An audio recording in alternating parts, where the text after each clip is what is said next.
Comic Timing is member supported by listeners like you over at patreon.com/comic timing. For as little as $1 a month, you can continue to support the show, get occasional early releases, diary entries, random other things we throw in there. You name it, we got it. And we thank you so much for your continued support of the show in any way that you can give it.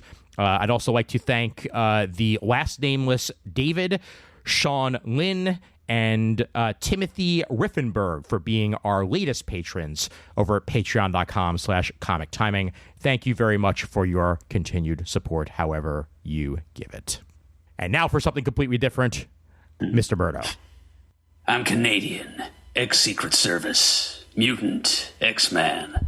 I'm a warrior. I'm the best there is at what I do. But what I do isn't very nice. This is Comic Timing, episode 223. Spotlight on Wolverine, part 1.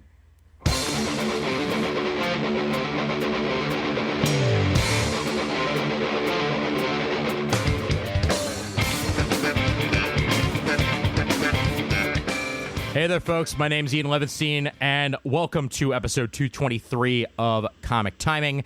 Couldn't help but have the preamble be a typical Spotlight preamble because it just wouldn't be the same otherwise. Mr. Murdo, thank you very much for getting the party started there, and welcome back to the show. All right. Always a pleasure, bub. Yes, absolutely. And there's the first bub. There will be many, many more bubs where that came from. I can almost guarantee it. Shane with us once again as well. Shane, happy to have you. Thanks. Happy to be here. Excellent. And of course, the master of ceremonies, the man that will ensure that I don't really have to talk that much this episode, Mr. Chris Eberly. Levy Poo, I'm honored that you've opened up your house for us to do this spotlight. Absolutely. Which has been in the works for quite some time, so I'm glad it's found a home. Come and knock on our door. We'll be waiting for you. happy to have it happen. I love that show. Come and knock on my door. Man. So, yeah, for any of you unfamiliar with the Spotlight format, essentially it's a deep dive into usually a specific character. Sometimes it could be a team just for variety's sake, but for the most part, it's a specific character. And Chris Eberly has had this in the works for quite some time, and it only makes sense for it to be released now. Just have to get that in there for any of you video folks that I'm Wolverine clad tonight with my favorite X-Men shirt. But the movie, of course, Deadpool and Wolverine gets released in theaters as we are recording this tomorrow. And I will be there at the theater at the Alamo Draft House with Chris with a K, checking that out tomorrow. Looking forward to that at about 9:30 p.m. And we will have a review here on Comic Timing with I don't want to quite say who's the gold team and who's the blue team, but whoever the other team of Comic Timing is with Brent, Donovan, Jamal, Chris, myself, whoever can get a chance to see the movie Raph as well. We're going to have those folks on and catch up on that, as well as the fact that Mr. Donovan Morgan Grant, as we record this right now, is at San Diego Comic-Con. And that is happening this very moment in San Diego, and I look forward to hearing his on the floor reporting. I believe he had a meeting with Mark Waid actually as part of his side gig at DC Comics blog. So definitely looking forward to hearing more about that. But that's all for whatever episode comes next. We are here now, and Chris Eberly, I'm very happy to say the floor is yours, my friend. Take it away. Let me start with not really a disclaimer, but just a dose of reality. Researching Wolverine for Spotlight was, shall we say, an interesting and complicated and challenging experience. Yes. Here's how I'm doing this. So this is part 1. Mm-hmm. I don't know when we'll do part 2 someday, but when time allows. But we're going through the publishing year of 1983. Okay. With this first Spotlight. Mm-hmm. Now, having said that, because Wolverine is one of the most retro continuity characters in the history of superhero comics. What do you mean? I'll be bringing up elements of his history that were published well past 1983. I'm sure. But because I like to talk about the origin and sort of stick to a chronology, at least a semblance of chronology, I'll be bringing a lot of that material as well. So in terms of publications, we'll be stopping around the time of the classic From the Ashes arc from the flagship Uncanny X-Men title in 1983. Okay. But I'll be bringing up stuff that was published in the 1990s and in the 21st century. And boy, I'm sure you guys can all relate to this. As I was doing the research, because I haven't read a lot of Wolverine in the past really couple years, and I was learning about, oh my God, just characters that I never knew about, and twists and turns and his history. And it was really fun to do this, but it was definitely like trying to find your way through like that labyrinth in The Shining. Luckily, I wasn't being chased by a guy with an axe, but it wasn't stressful. But wow, this was a daunting one. Especially, I'm sure many listeners are aware. In the story of Wolverine, as they develop the character from the 70s forward, they start to peel back layers, and you start to realize, okay, this is true. We think that's true. They realize it's not true. Wolverine thinks that's true. We, the readers, know that isn't true. And there's all this to unfold. So, disclaimer: I did the best I could. Sure. Yeah. But it was a fun challenge. I hope this overview does the character justice. Now, as always, in the tradition of our spotlights, we always start with our respective first impressions of this character. Shane, why don't you start, buddy? I've always found him to be entertaining, a lot of fun, a little bit grisly, but that's the fun aspect. He's a little bit, at times, ambiguous because he can be so rough and so feral, but he's a lot of fun. Metal claws coming out of your hand. How can you go wrong? Whenever I read him, I tend to hear the X-Men from the 90s cartoon voice in my head anymore. I can't really remember what I ever would have heard before that. Australian, clearly, Shane. That's exactly. Well, yeah, that's probably true. From the Spider-Man and His Amazing Friend. You're probably right. That's exactly probably what it was. But once that 90s cartoon got in there, that's the voice I hear in my head whenever I read Wolverine. Yeah, Murd? It is an authentic Canadian voice, after all. Indeed. All right, gents. Well, I've got 6 words for you. Care for a piece of fruit? Yes. Counting on that. Amazing. Brings us right back to the aforementioned by Shane and Ian Australian accented Wolverine in his first ever outside media appearance in that episode of Spider-Man and His Amazing Friends, which I'm sure Chris has in his notes to bring up later. I do indeed. But, yeah, that episode featuring Wolverine and some other X-Men with Iceman and Firestar and Spider-Man going up against the Juggernaut. And I remember... I know I saw that episode as a kid and thinking that a guy with knives coming out of his knuckles, this is a superhero? He looks more like a villain or a monster or something. And then later on when the Juggernaut grabbed him and just like flung him like a dart and embedded him in the wall by his claws, that didn't make him any less menacing, really. It's just like it made him harder to take seriously for several years after that. But yeah, Wolverine... and the X-Men in general. I think I've said this before, but as a child, the X-Men had kind of the same appeal / revulsion that I got when I saw the traveling freak shows at the York State Fair when I was a kid. They still had those in the 80s, apparently, the Carney-style freak shows. And and of course, as we'll see here, the X-Men actually literally were in freak shows at different points in their career. Not against their will, of course, but they always were just kind of off-putting and weird, and Wolverine in particular with his steak knives coming out of his hands just convinced me as a child and throughout up until I was a young adolescent that certain superheroes, in particular certain Marvel superheroes, were just not for me. So it was a long time before I was able to warm up to the old knucklehead, and until I was a teenager when hairy, violent loners with animalistic urges begin to make a little more sense. Sure. And so in time, I learned to appreciate a good Wolverine yarn every once in a while. So I like him more than other characters with a killer's instinct, like say Frank Castle, for example, who is still pretty far to the bottom of my list of favorite Marvel Comics characters. But Wolverine, Logan, and I would share a cider with Wolverine. He could have one of his beers, and I'd have a cider. Yeah. Wolverine is cool by me. here in the here and now. Although yeah. I do think, even to this day, and we can get into this later on too, that he is one character that has suffered more from the so-called rule of cool than just about any other character this side of Batman. Oh, yeah. The guy's basically completely invincible, and the arguments can be made, but between the healing factor and the unbreakable bones, he should be invulnerable into absurd extremes at times. Mm-hmm. So there's my initial say on Wolverine. Quick side note, I always love when we explore Murd's childhood, and each time we do, some new sort of body horror manifestation appears. A freak show in York, Pennsylvania in the 1980s. Like, incredible Murd. It happened. I was there. Wow. More than 1 year, too. Oh, I never boy. actually went into any of them, but they were definitely there. I mean, the traumas. It's amazing you've come out as whole as you have, my friend. Gotta love it. Yep, we're just peeling back layers of my past trauma, just as we are with Logan here. All right, Levy Pooh, fire away.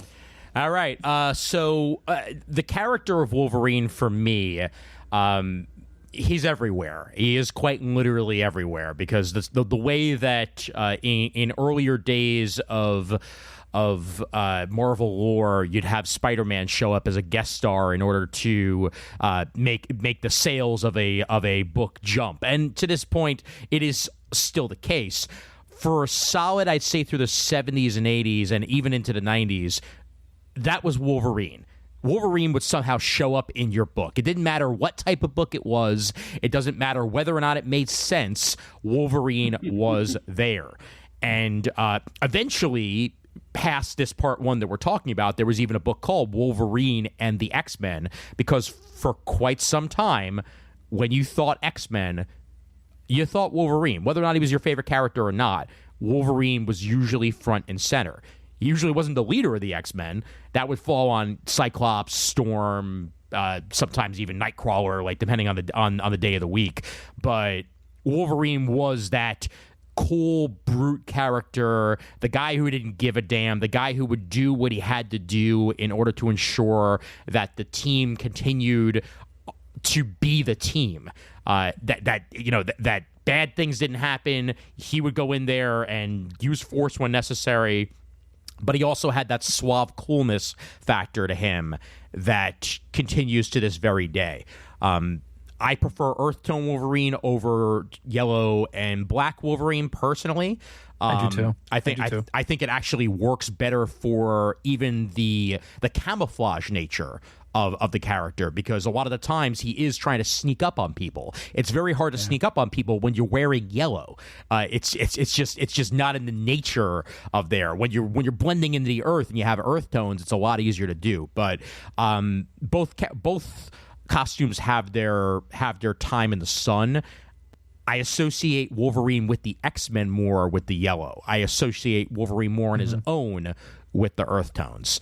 And I think as a character, he sure as hell has changed, evolved, and grown over the years. And it's usually in his quiet moments that Wolverine is at his strongest. Whether it be as a mentor to somebody like Kitty, whether it be as a mentor to Jubilee, whether it be in romantic moments with Mariko, whether it be moments of clarity when he's telling Cyclops, Scott, you're being an idiot. Take a minute, relax, think about it. Maybe we should do this instead. He actually has that in him, and he has that capability. He's one of the few people in the world, and actually Cyclops is also probably one of the few people in the world that can do the opposite. But Wolverine could tell Cyclops, knock it off. Cyclops could tell Wolverine, knock it off. Then he'll get punched in the chest, but he could still do it and get away with it.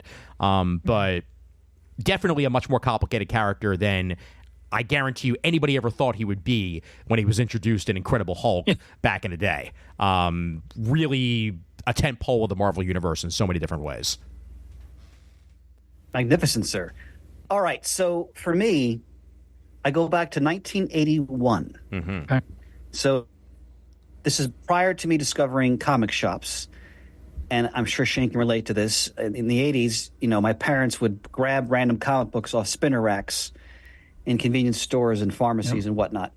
And at one point, we were in a convenience store, and I just grabbed a random copy of X-Men 152, 1981.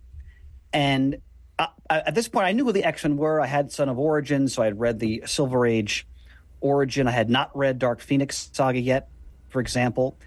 So I didn't know anything about the so-called new X-Men. So I get this comic, and on the cover, these characters I don't recognize, and this one character in this really cool-looking, as Ian, I wouldn't use the term, but as Ian said, this earth tone. I knew he'd get the cover. I'm already getting emotional. So earth tone costume, and I'm like, wow, that guy looks really cool.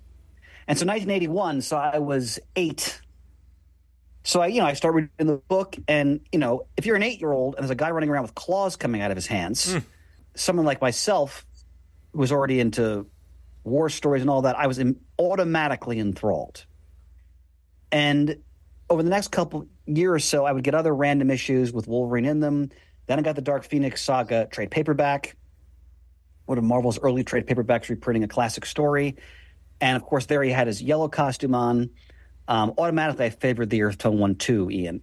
But I fell in love with the character as a kid very quickly. And then now let me go forward a little bit to middle school. So it's the mid-1980s.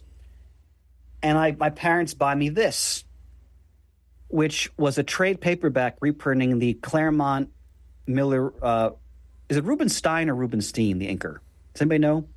Joseph Rubenstein. I think it's Rubenstein. I'm pretty sure it's Rubenstein. Yeah. So Rubenstein, reprint of the 1982 Wolverine series. Now it's like 1986, 1987. So I'm 12 or 13. So a book with ninjas. It's the 1980s. Ninjas are very much in the pop culture zeitgeist. Yes, they are. And Wolverine. So I was just salivating over getting this book, and those various experiences really initiated my love for this character. And then to go piggyback on what Ian was saying, as I started to read more and more, and as I get older, I really started to appreciate how complex Wolverine or Logan as a character is. And I started to become really enthralled by the different layers being peeled back or not being peeled back in some cases about his origin, his powers, the fact that it became more and more clear that he was very old, that he'd experienced different eras of history, and just the fact that he was a rare, well done, sir. He was a rare, so-called superhero who would kill people, and that was not something you normally saw. I mean, Murd mentioned the Punisher, and I think one of the things we'll talk about in this episode as well is that as we get into the grim and gritty era of the 1980s comics, Dark Knight, Watchmen, so forth, two of the characters that they really milked when it came to that trend was Wolverine and the Punisher, because both characters would use violence to achieve their ends. Now, of course, I'm sure we'll talk about this in this episode, as Wolverine has developed more and more, especially in the hands of Chris Claremont, you realize he's not just some berserker killer, that he's far more than that. And in the hands of a skilled writer who appreciates, nuance, you really come to appreciate how many sort of folds or facets there are to Logan as a character. Logan essentially as the samurai, Logan as like the frontiersman, Logan as the soldier who fought in various wars. There's just he's one of the most, when he's done right, he's one of the most fascinating characters in comics, and the era we're looking at here is for me my favorite of this character. I mean, down the road when I have the time, we'll do subsequent parts. But one of the things, point out Ian made, I want to touch on now is that as Wolverine became more and more popular, for all the reasons we've been delineating here, in some ways I think they lost the character. In some ways, depending on who was writing it, what book he was appearing in, because he just became so popular. I equate in some ways, although not to the same impact, to like Venom. Just the constant usage of the character, the point where he's so oversaturated that you start to lose some of what makes the character so great. Now, that's not always the case. And again, Wolverine has been around now since 1974. So we're now this is his 50th anniversary. So inevitably there's going to be vicissitudes when it comes to how the character is portrayed. But I think at the essence of the character, what we're going to talk about here is this is one of the most richly nuanced characters in the Marvel Universe. And I'm really looking forward to this discussion. And from my perspective, it took years to learn stuff. It was a fun adventure when someone would write him and just give a little tidbit here, a tidbit there, whether it was true or not. For him, it was new information or something that he was seeking to find out. It was just a grand adventure that I wasn't sure how to take at first until learning more about Wolverine as my reading career went along. Well, that's a great point, Shane, because in the early years of the character's history, one of the great aspects of his appeal was, who was Wolverine? Yes. Where did he come from? What made him who he is? How did he get the adamantium? I mean, for a time, you weren't even sure were the claws part of him? Were they not part of him? What was his name? Because that's not revealed right away either. So everybody loves a good mystery, and they really develop that. I mean, as we're going to discuss here, it gets really complicated after a while. I mean, especially as you get into retro continuity. Like, for example, when I was doing my research for this episode, look at my notes here. Just recently, they introduced a MacGuffin character to try to kind of explain a lot of what happened in Wolverine's life. I'm trying to find the character's name. I was immediately turned off by this. I hate when they do this. Forgive me, guys. I'm trying to find the guy's name. Romulus. Okay. I don't know who the hell Romulus is, but apparently he's all over Wolverine's history now. I know who Romulans are. I mean, Romulus, of course, goes back to the myths of ancient Rome and the origins of ancient Rome. Sure. But regardless, we'll be mentioning this character periodically. Ian, you familiar with this character? A little bit. Mostly for the retro continuity of it all, because I know that if I'm remembering correctly, I think this may be the character that is from Origin. That I guess isn't Sabretooth, because they were implying at one point that Sabretooth might be Wolverine's brother. And I believe this also... we'll talk about that. This kind of also fills that gap a little bit, because clearly he wasn't. But I don't know. This is a character that as you said, I've seen pop up every now and then, but not enough for me to be fully familiar with the character. So I may even be getting the origin part of it wrong. All I know is that he has 4 claws instead of 3. So yeah, good times. Yeah, he doesn't appear in the original Origin story. No, I think Origin 2 he may have showed up in, but don't quote me on that. Well, we'll talk about it. But I mean, he's not going to be the focus because,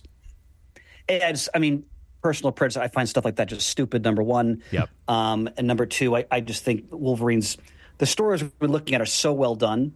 I just as a completist, I wanted to bring in all this retro continuity because that's what's in the history now. So that's what we're going to do. All right, now, as always, I want to start with some quotes from the icons who participated in the creation of the character. Now, Wolverine first appeared in 1974, so we're acknowledging his 50th anniversary. And as some of you guys already noted, the character, when he first appears, is really one-dimensional. He's got a snazzy John Romita Sr. classic Bronze Age design costume. I mean, I'm sure we'll have a soft spot for the old costume, but I mean, it doesn't make any sense whatsoever. But it's a superhero costume. So, and it looks like he's going to be doing a version of it in the film that's coming out. I am excited about that. Well, of course, because just to see that in the movie is going to be a lot of fun. Yeah, just to see an actual real costume in a movie is exciting. Oh, yeah. And now Ian's put on the screen for those who following along at home on video. This is Romita Sr.'s classic sketch of the character design. Notice the original headpiece was not as sort of dramatically flared out as the one that we're all familiar with today. So again, a lot of classic characters. He says a lot of the great superheroes. Their initial costume design tends to morph and change over time. So I'll tell you what, the rest of that costume, other than the headpiece, is pretty spot on for many years. Oh, absolutely. Pretty much. Yeah. Pretty much. The whiskers are really the only thing that he's lost over the years, definitely. One other thing noted in the sketch that I'm glad Ian put it up was that we often forget that Wolverine is short. Yeah. Yes. Hugh Jackman doesn't help that. No, well, Hugh Jackman is 6'3". Yeah. So in keeping with, like, if you look at, like, especially if an artist is really in tune to the history of the character, Wolverine is always shorter than all the other X-Men. Yep. He's basically Kitty Pryde's height. Yep. essentially. But as time passes, especially with the multimedia aspect, they always make him appear taller. But he's a very deadly runt, essentially. Now, let me go to some quotes here, because when it comes to who created the character, it's really sort of a galaxy of names that we're all familiar with. So Roy Thomas is editor-in-chief in 1974, going into that year in the Marvel bullpen. And Len Wein is writing The Incredible Hulk, doing a great run on The Incredible Hulk. And with Herb Trimpe still penciling the book. Herb Trimpe, one of his most famous runs in comics was penciling The Incredible Hulk in the Bronze Age. And Thomas is giving an interview here to CBR in 2018. Only 3 requirements of the Wolverine, all of which I gave to Len in my office. 1, he was Canadian and announced as such right away. 2, he was short because a Wolverine is a small animal. 3, he had a quick temper because Wolverines are known for being fierce and taking on beasts far bigger than they are. I consider that I, Len Wein, John Romita, and Herb Trimpe are all the co-creators of the Wolverine in that chronological order. Again, often demonstrating that creating a character is often a team effort. Yeah. Sorry, Stan. It's often not just, one person. There's often a variety of people involved. And, Wolverine is a composite, essentially, of the contributions of all these. And again, any longtime comic fan, your heart's racing here, these legendary names. Chris, at any point in the early research, did you find anything about his name initially possibly being Talon?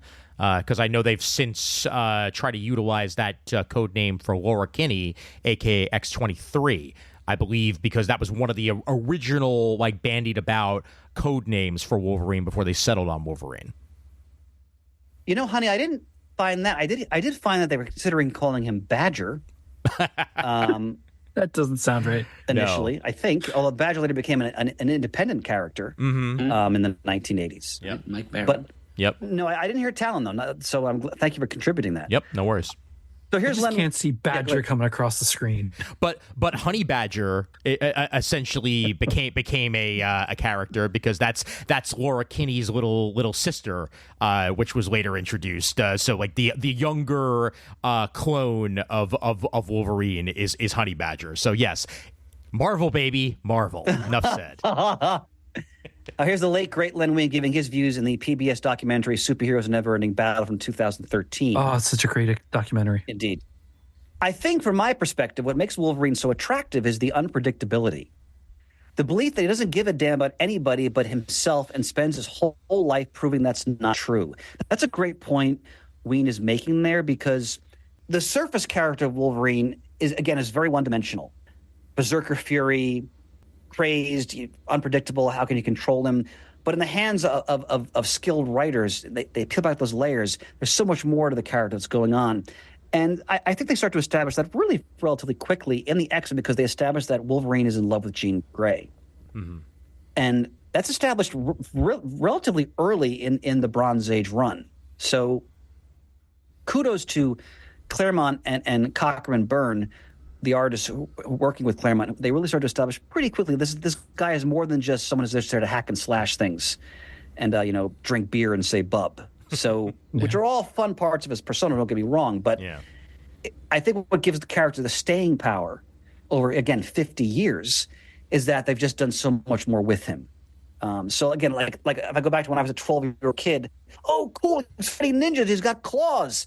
And then as I get older, he's also trying to find his soul, and he's like a samurai. There's so much more to him. Yeah. So little side note, if please, anybody is listening and wants to watch that documentary, I know I found it on iTunes on sale once for a couple bucks each episode. So I have them on my account and I routinely listen to them over and over now and then.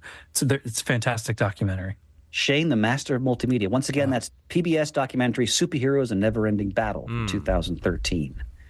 All right, here's a quote from, he didn't create Wolverine, but I think just like with Magneto, he basically really realized the character. Chris Claremont. This is from the introduction to the trade that is held up, reprinting the 1982 Wolverine miniseries. The essence of Wolvie's character was a failed samurai. To samurai, duty is all, selfless service to the path to their ultimate ambition, death with grace. Every fact, every moment of their lives is absolutely under control. Wolverine, however, is almost a primal life force, totally beyond control, as graceless as can be. The one might be considered the ultimate expression of humanity, wherein the will, the intellect, totally overmaster all other aspects of existence, while the other is the total animal. And that's a wonderful quote. Why I chose it, because at the core of the character is that struggle between the rage, the penchant for just incredible violence, and then, the man, the humanity, the grace, the man who's, was actually well read, has experienced so many different facets of life, who can appreciate, a Zen garden, poetry, so forth. And that's at the core of the conflict within the character. So, in Wolverine's own words, no matter how hard I strive for inner serenity, I screw up. From Wolverine number 3. Nice. I just got a chill. I love Bird. All right. Now, let's dispense with some of the basics. So, as we discussed, Wolverine first appeared as a cameo. Just a panel, which Ian, of course, is already bringing up, no doubt. Incredible Hulk 180, the last page, the last panel. Look at the size of that belt buckle, ladies and gentlemen. Also notice that the I don't know where the detractors or retractors on the ends of his claws aren't actually on the gloves in this. I know that's usually they come out of his wrist, a feature that's included with Wolverine, but it's not there quite yet. So, just initially, what do we all think of this initial costume design? I'm glad that they changed it a little bit. I think. Oh, I am too. I think I'm glad the whiskers were the first thing to go. Yes, most definitely. Yeah, the original cowl just doesn't work nearly as well as the big-eared one that we would later get. Yeah. Yep. But otherwise, as you noted, it's more or less the same design. Mm-hmm. Again, the strength. Romita was the great costume designer in the 70s, right through the present day, for all intents and purposes. Absolutely. But I agree. I like they flared the headpiece out more. I know a lot of people love the yellow and blue suit, and I certainly appreciate, its history, and I mean it's. I think what he's worn the most when I think about his entire history as a character. I think so too. But for me, I always go back to, and this is probably the next part, but later in the 80s, they did a one-shot written by Christopher Priest, then under his original name, James Owsley, called Spider-Man versus Wolverine. And it's a great story. We'll talk about it in a future spotlight. But in that story, the two of them end up involved in intrigue in East Germany and in East Berlin. So this is before the wall was fallen, the Cold War is still going on. And there's a panel, I remember vividly, where Spider-Man and Wolverine are on a roof, and Wolverine has put on his brown, or as Ian would say, his earth tone costume. And Spider-Man's thinking, I'm paraphrasing, God, when he puts that costume on, it just does something. Like it kind of creeped him out, actually. And that's the way it should be, because Wolverine is deeply intimidating. And I think that costume only adds to that. But that's just my own personal preference there. So his first full appearance is, of course, in Incredible Hulk 181. Now, I'm sure many of our listeners have read that story. So the Hulk is fighting the Wendigo. Murray, you want to explain the spiritual background of the Wendigo? All right. The Wendigo is not so much a creature as it is a curse. It's passed on from victim to victim, and it has to do with cannibalism, the consumption of human flesh, that draws the curse of this lycanthropic curse, or therianthropic is probably a better word for it, since the Wendigo is not really wolf-like. But it transforms anyone who's unfortunate enough to consume human flesh out there in the Canadian wilds into the latest bearer of the curse of the Wendigo, and he or she is transformed into this huge, hulking, hirsute, white-furred creature that can do nothing but shout its own name and cause carnage. And I think it's a French-Canadian fur trapper is the one who's suffering under that curse here. And I think it's his sister and a friend of his that are working to try to free him from that curse and transfer the curse to the Hulk. And the friend is having second thoughts about that, because he doesn't want somebody else to suffer the way the current victim is suffering.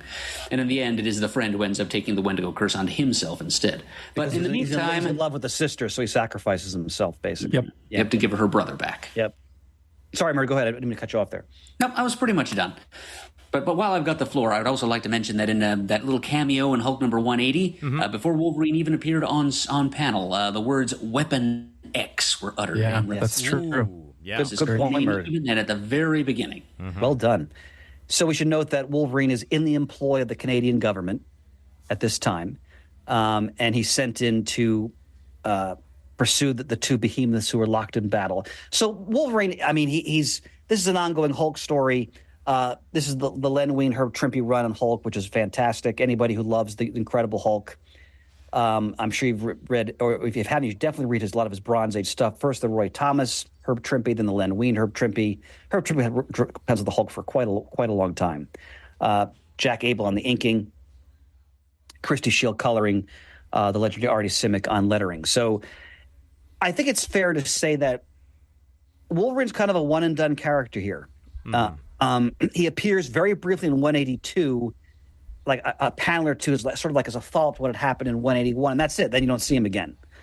But I forgot. Did they establish the mutant in that issue? I want to say they didn't, right? I don't recall off the top of my head. I must admit. I just read it and I don't recall. Yeah. Yeah, I think I don't believe they do. Yeah. I mean, I think what's more established is his, relationship with the Canadian government than him necessarily being a mutant. But obviously, clearly he was one way or the other. Well, he was able to go toe to toe against, one of the most powerful beings in the Marvel universe and lives. So. Yep. But Ian made a good point because you see him in the 182, if I'm correct, with the quick little epilogue panels. He's arguing with his superiors. So, as Roy Thomas wrote, he wanted a quick-tempered character in keeping with, his moniker. So that's what we got. Now, fun fact. Shane. Yes. Fun fact. This was the first time I've read those two issues. Really? Wow. Yep. So what'd you think? Certainly a sign of their times. Oh, yeah. Not that they were bad, but a little bit boring in parts just because of how they're written, but that's what they were back then. I enjoyed reading it because to be able to say I've read it and put that in my vernacular, I enjoyed it for that, but it's okay. Nothing special. From what I remember about the issue, talking about the fact that Wolverine definitely becomes more of a character once he's with the X-Men than what he is here. It's clearly a Hulk story. Wolverine just happens to be the foil as part of this that's brought in, and it's also not even a Wolverine story; it's a Wendigo story. So he doesn't necessarily get the screen presence, nor the personality, nor the gravitas that he gets in later appearances, but. It's a good way to establish a character, and technically you could say he was in 3 issues of a series. So what better way to establish a character, even if it is only a couple of panels in 181 180 and 182, to say that this character is clearly going to come back around, because you don't spend that much time on a character if they're just going to be one and done and you never heard from again. It's interesting. Notice, because Ian has up on the screen now the first page of 182, and this is not how the Logan we know talks when he says, "You can't do this to me. My failure was only a temporary setback." Bub. That's not Wolverine. Yeah. Just add Bub to the end of that, and that fixes it all. Clearly. I can still defeat that big brute. I can, Bub. Now, so again, let's retcon alert, and there's going to be just a heap of those in this episode. Wolverine's birth name is James Howlett. Yep. Okay. The name he goes by when he reveals a name besides Wolverine that we all know for really his whole history is Logan. And he also uses a variety of aliases. The most famous, of course, is also Patch. Mm-hmm. And we'll talk more about that in a little bit as well. Now, these are all names that were introduced, down the road as we move along. Now, as you mentioned, his creators are Roy Thomas, Len Wein, John Romita Sr. did the costume design, and Herb Trimpe who penciled that issue. Now, I note here, for me, the full realization of the character, though, is Chris Claremont. Yes.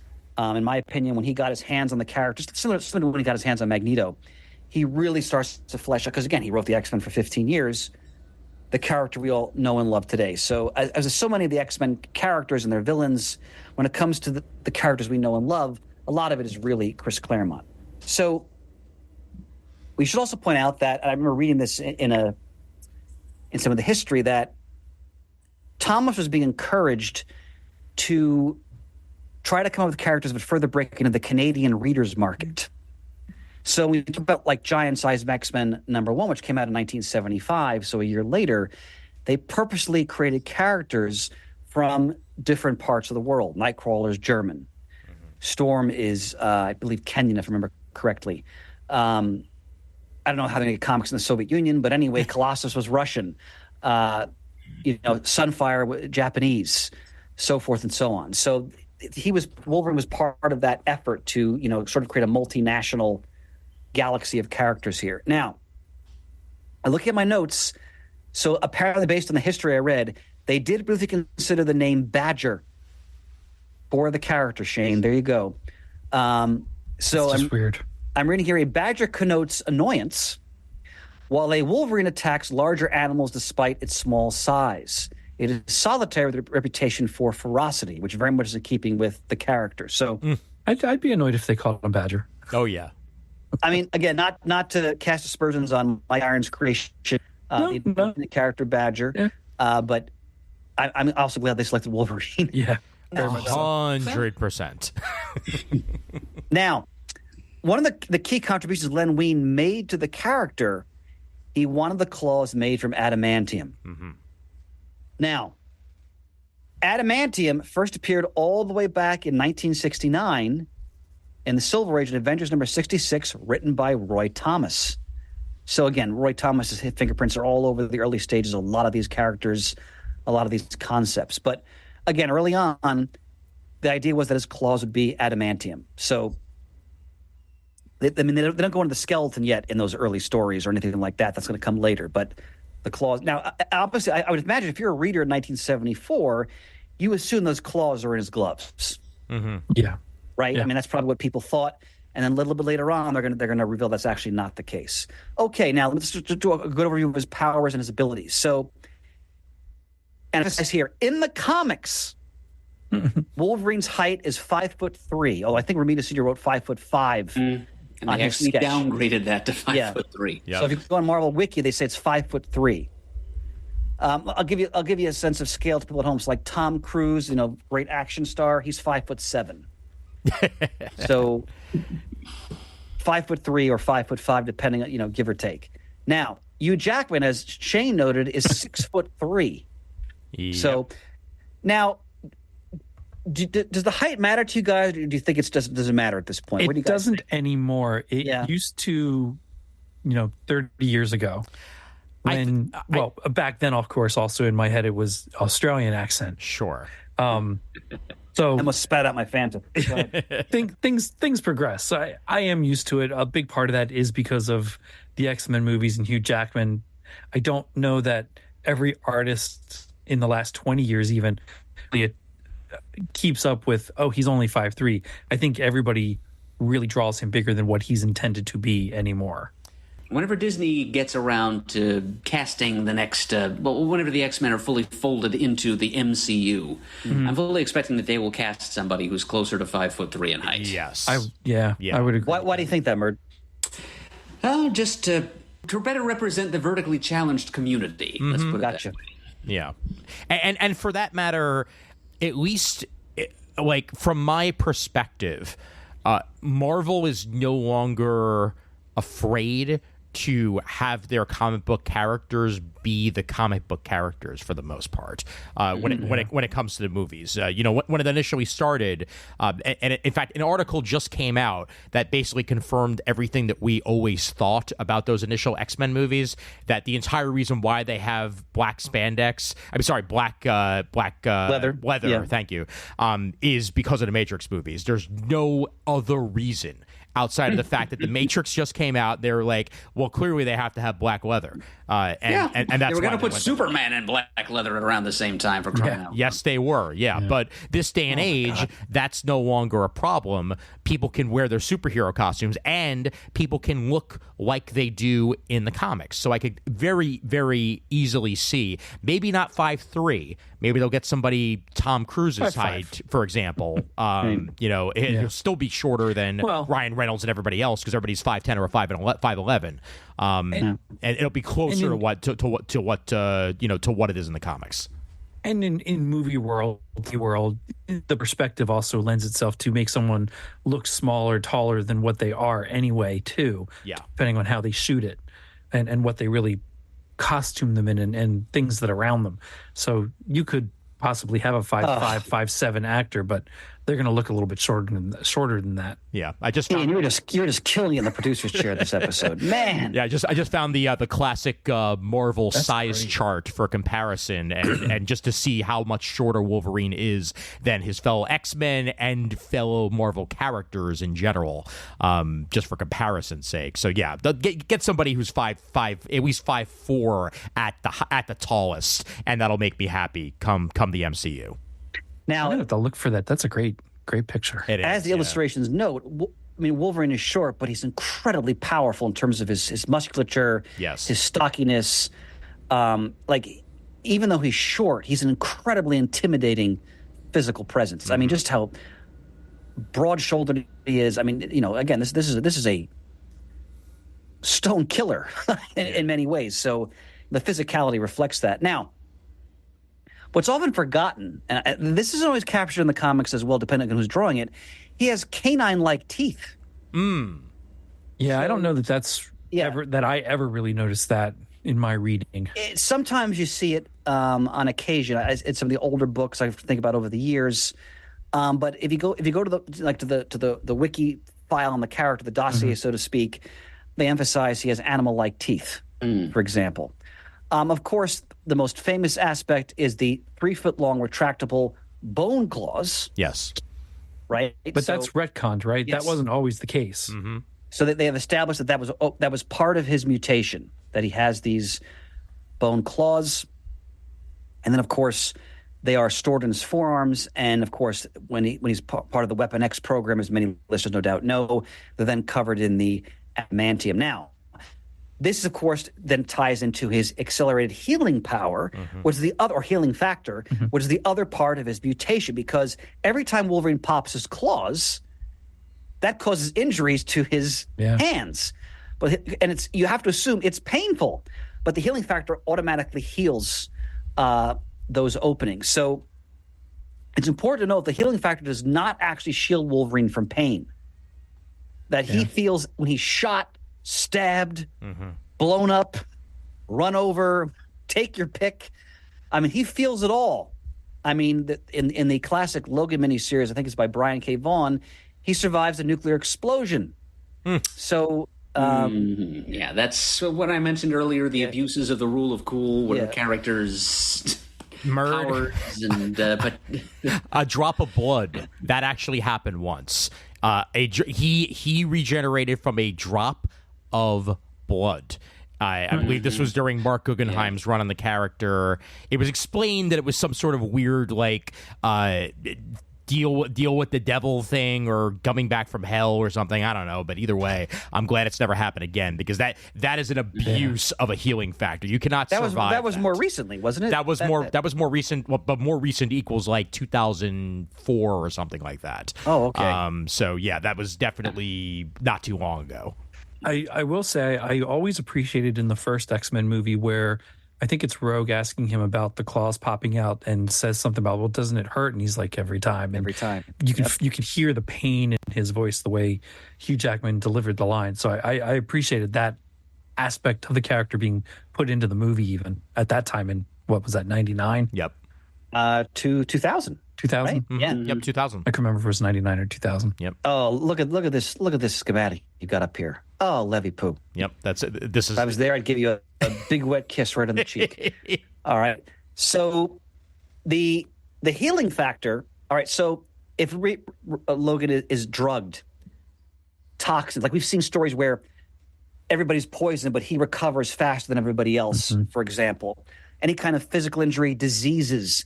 And of course, the healing factor is what allows him to survive, having all this adamantium put on his entire skeleton, which would kill a normal person. Yeah. So basically, this character is essentially in constant pain.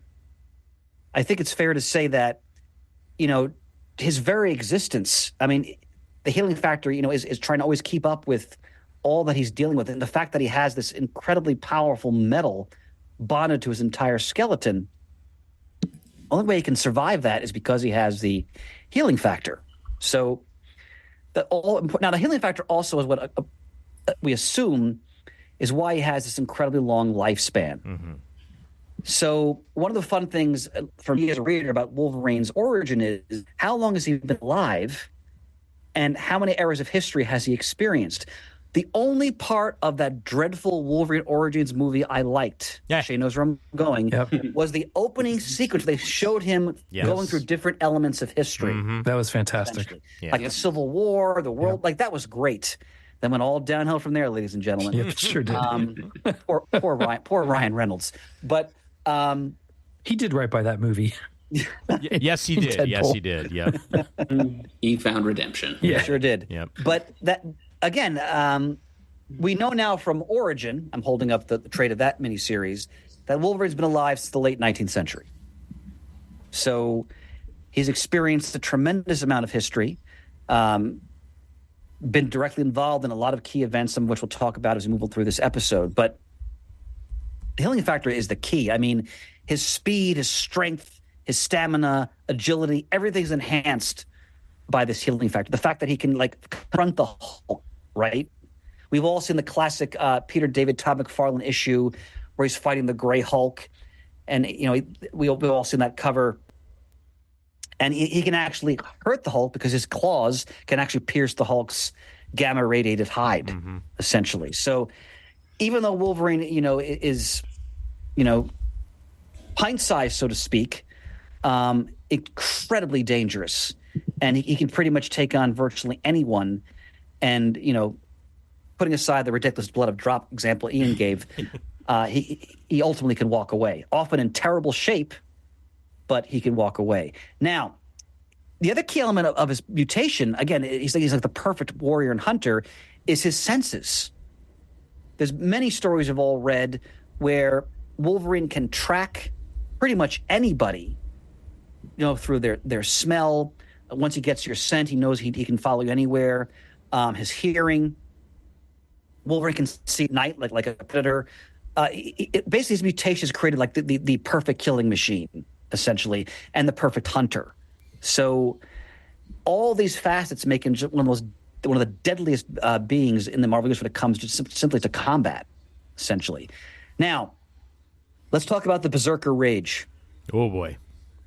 So this appears pretty early on in the character's history in sort of bits and pieces, and they really start to explore it as we move along. But in the heat of combat, there are moments where Wolverine is susceptible to these all-consuming, they're often called the Berserker Rage, where he will basically kill anything in his path and within reach. Like a haze comes over his eyes, his senses, and it's just blood, and it doesn't matter who you are, friend or foe. If you're within reach of his claws, you're going to die, essentially. And oftentimes he comes out of it, he's both sickened by it, also feels exhilarated, like basically was on a drug trip in a sense, essentially. But when these rages happened, he's like an animalistic killing machine, essentially. Now, skilled writers, especially Claremont, will explore the toll this takes on his psyche when these events happen, and periodically throughout his history as a character. What do we think as readers of how they use the Berserker Rage in his stories? Yeah, I don't remember reading any stories with it in when I was reading Wolverine. Gosh, that was with Jim Lee's X-Men run. Mm-hmm.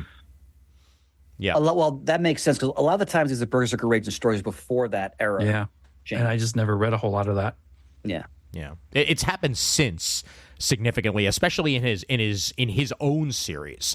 I'll think of actually when and this is way further along in his history than we're getting to today. But after he lost the adamantium, the Berserker rages tended to happen a lot more than they did previously because he himself was dealing with intense trauma, and it was much harder for him to control his rage.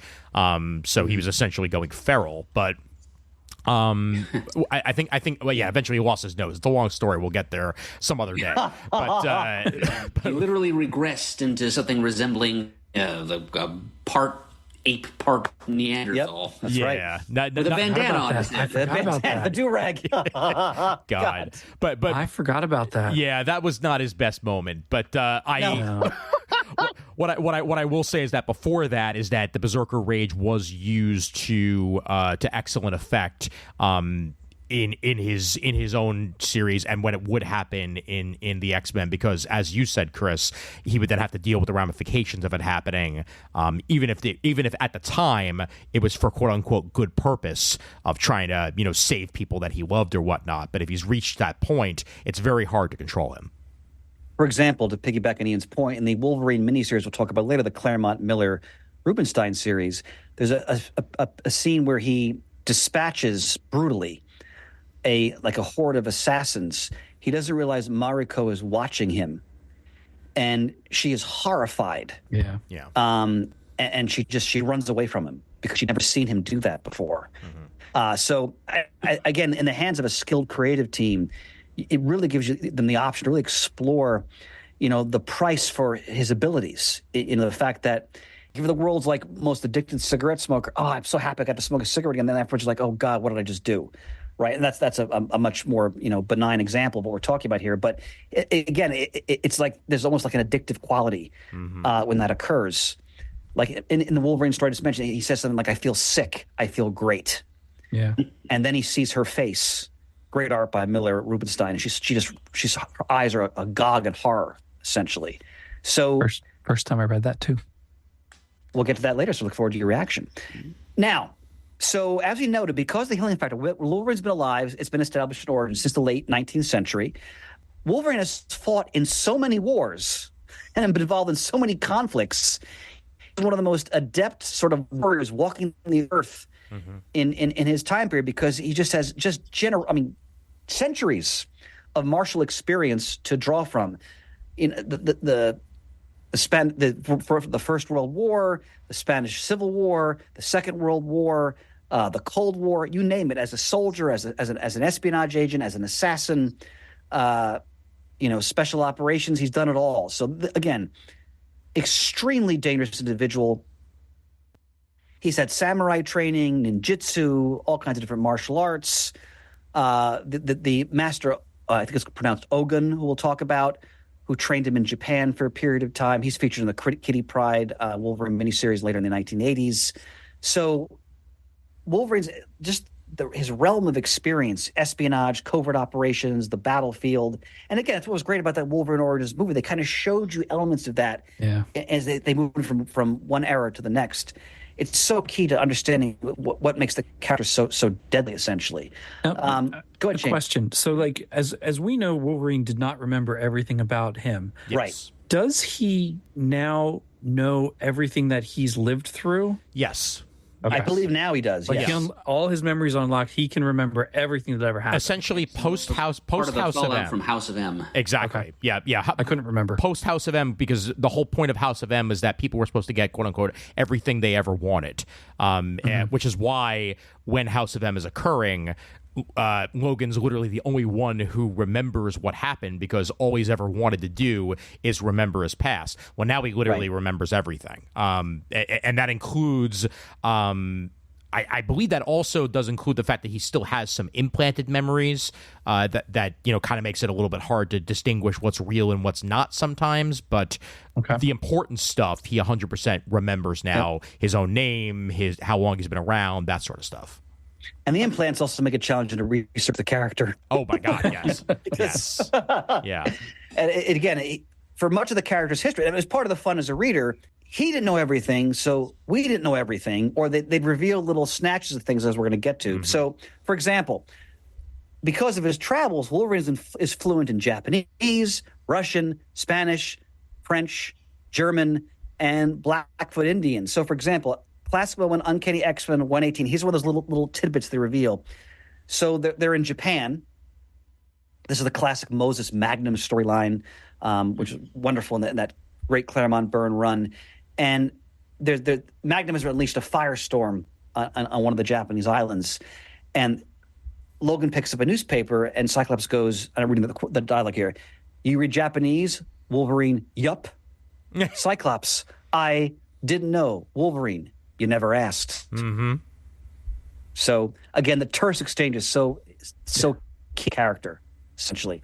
Now, let's talk about origin, both his actual origin and the storyline. So, Wolverine is born in the 1880s in Cold Lake in the province of Alberta in Canada. His name is James Howlett. So, great, great panel you put up here, Ian.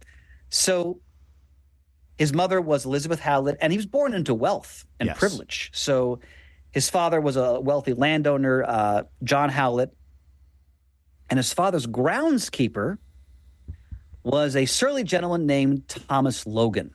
Yeah. Okay. We might as well have called Red Herring, because in the early issues where he looks exactly the way the adult Wolverine does. Mm-hmm. And I think we're left to assume that perhaps he or perhaps his son, Dog Logan, never really learn his real first name, either one of them might turn out to be Wolverine. But then we're thrown a curveball at the end of the second issue, and we learn that it's actually sickly little James Howlett. He's the one who pops the claws. He's the one who's Wolverine. So we'll talk. I'm just going to give a quick outline of that story, and we'll talk about a little more detail. So basically, James's mother, Elizabeth, she was traumatized because her first son had died. Mm-hmm. She was neglectful towards her second child, which was James.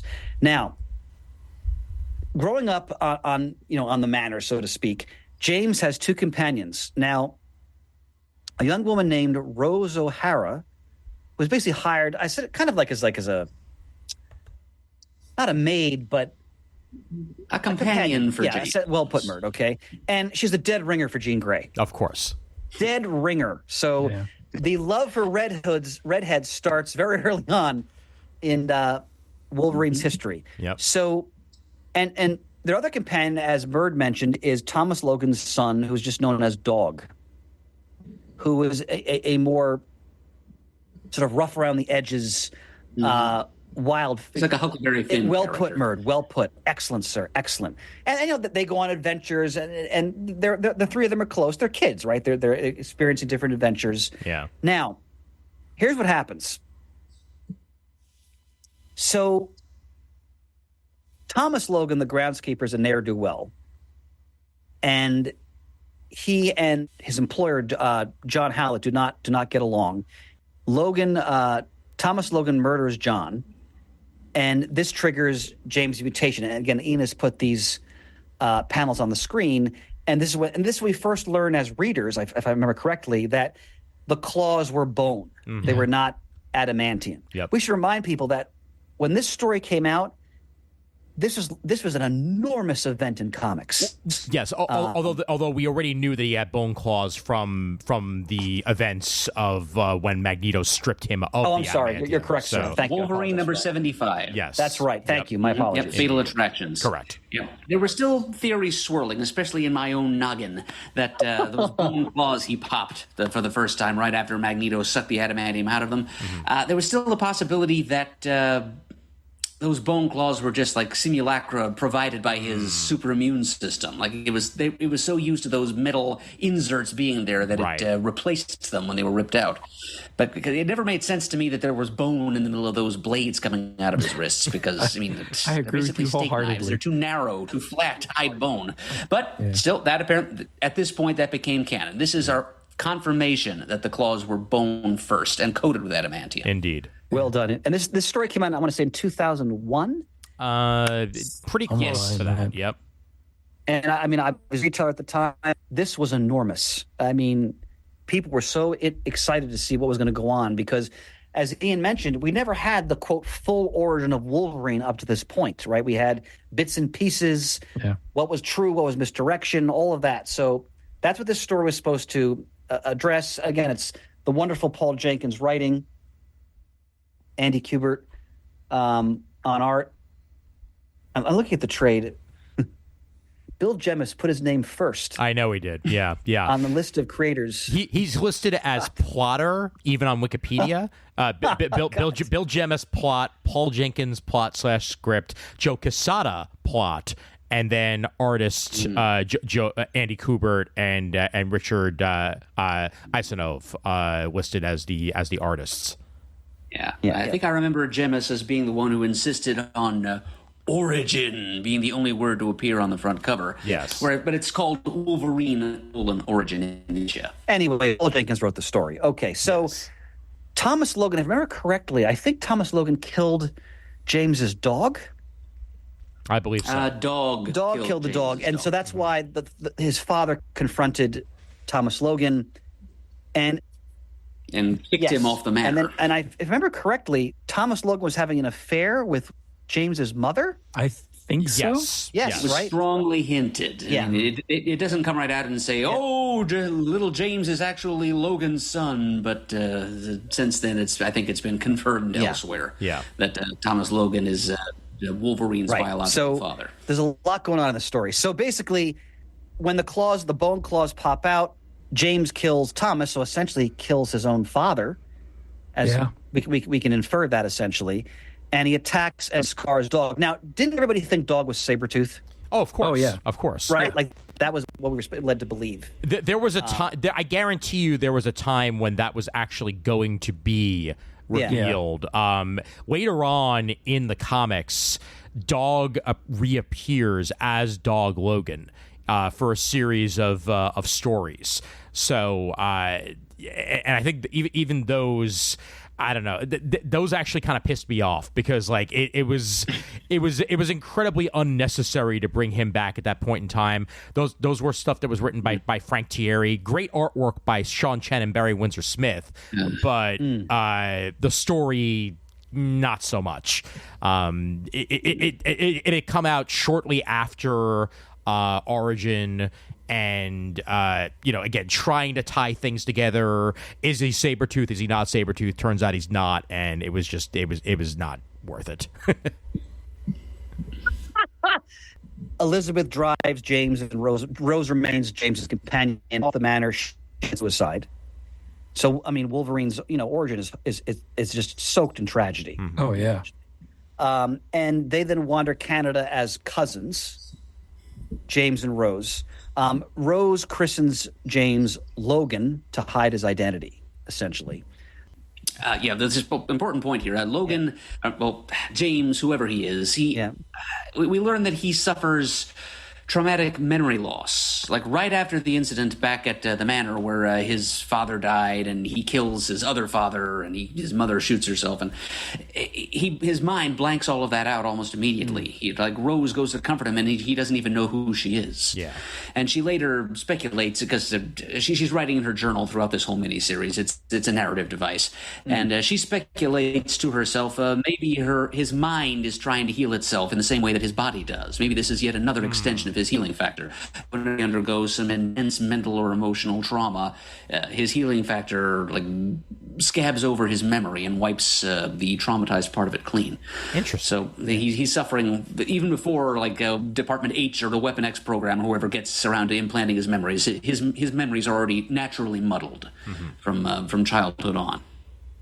Did you get a thrill when Merge said muddle, by the way? Yes, I did. I was thinking, not by the merge, just the muddle. A loaded word, perhaps. Yeah. But that also just made the Weapon X stuff make that much more sense retroactively.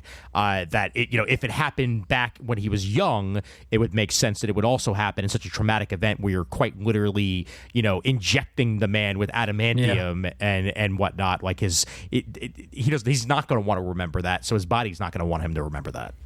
Now, I have just a sign to the listeners because I'm getting emotional. I knew going to this episode that these three great men would help me carry the significant load of trying to navigate the labyrinth of Wolverine's past. Gentlemen, I'm honored. It's a Herculean task, to say the least. Yep. We are but your shield bearers, sir. Now, snickety snicked. Oh, shady poo. So they end up in a mining community, and James starts to mature now physically. He starts to look like Logan, essentially, like as we've come to know him. He starts to commune with wildlife, hunting with wolves. He starts developing his senses as a hunter and so forth.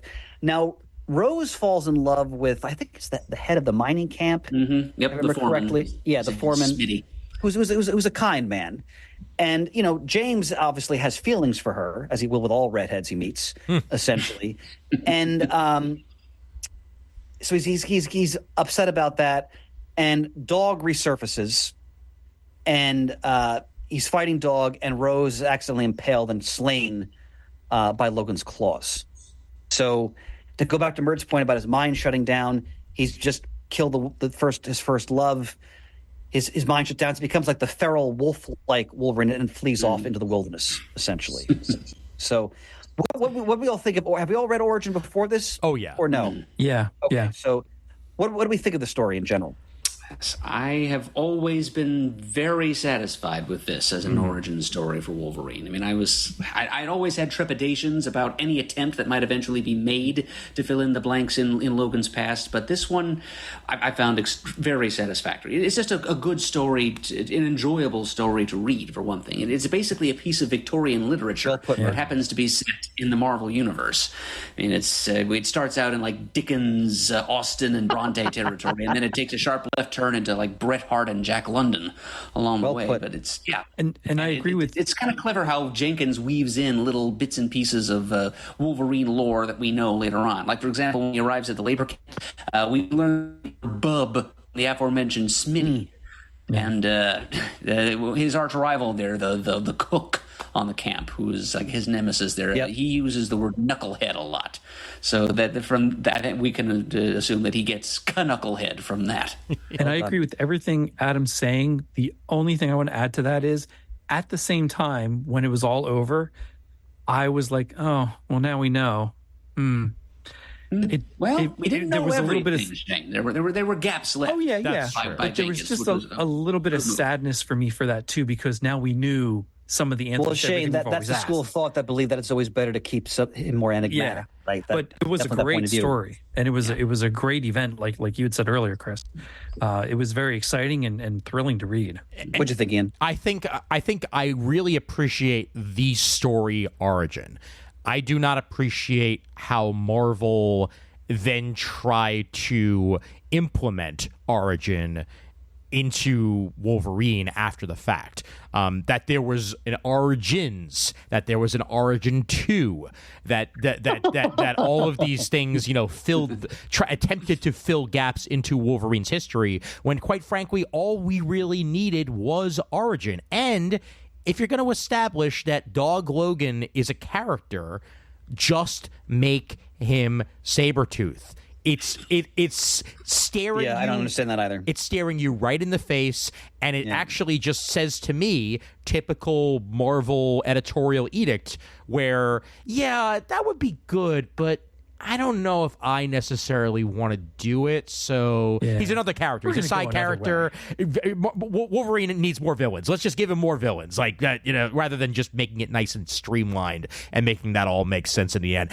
That is probably the one thing that the the X-Men Origins Wolverine movie did right outside of that that initial sequence montage, that we talked about, that montage, is that they just streamlined it and had Sabretooth be part of his life for as long as he was.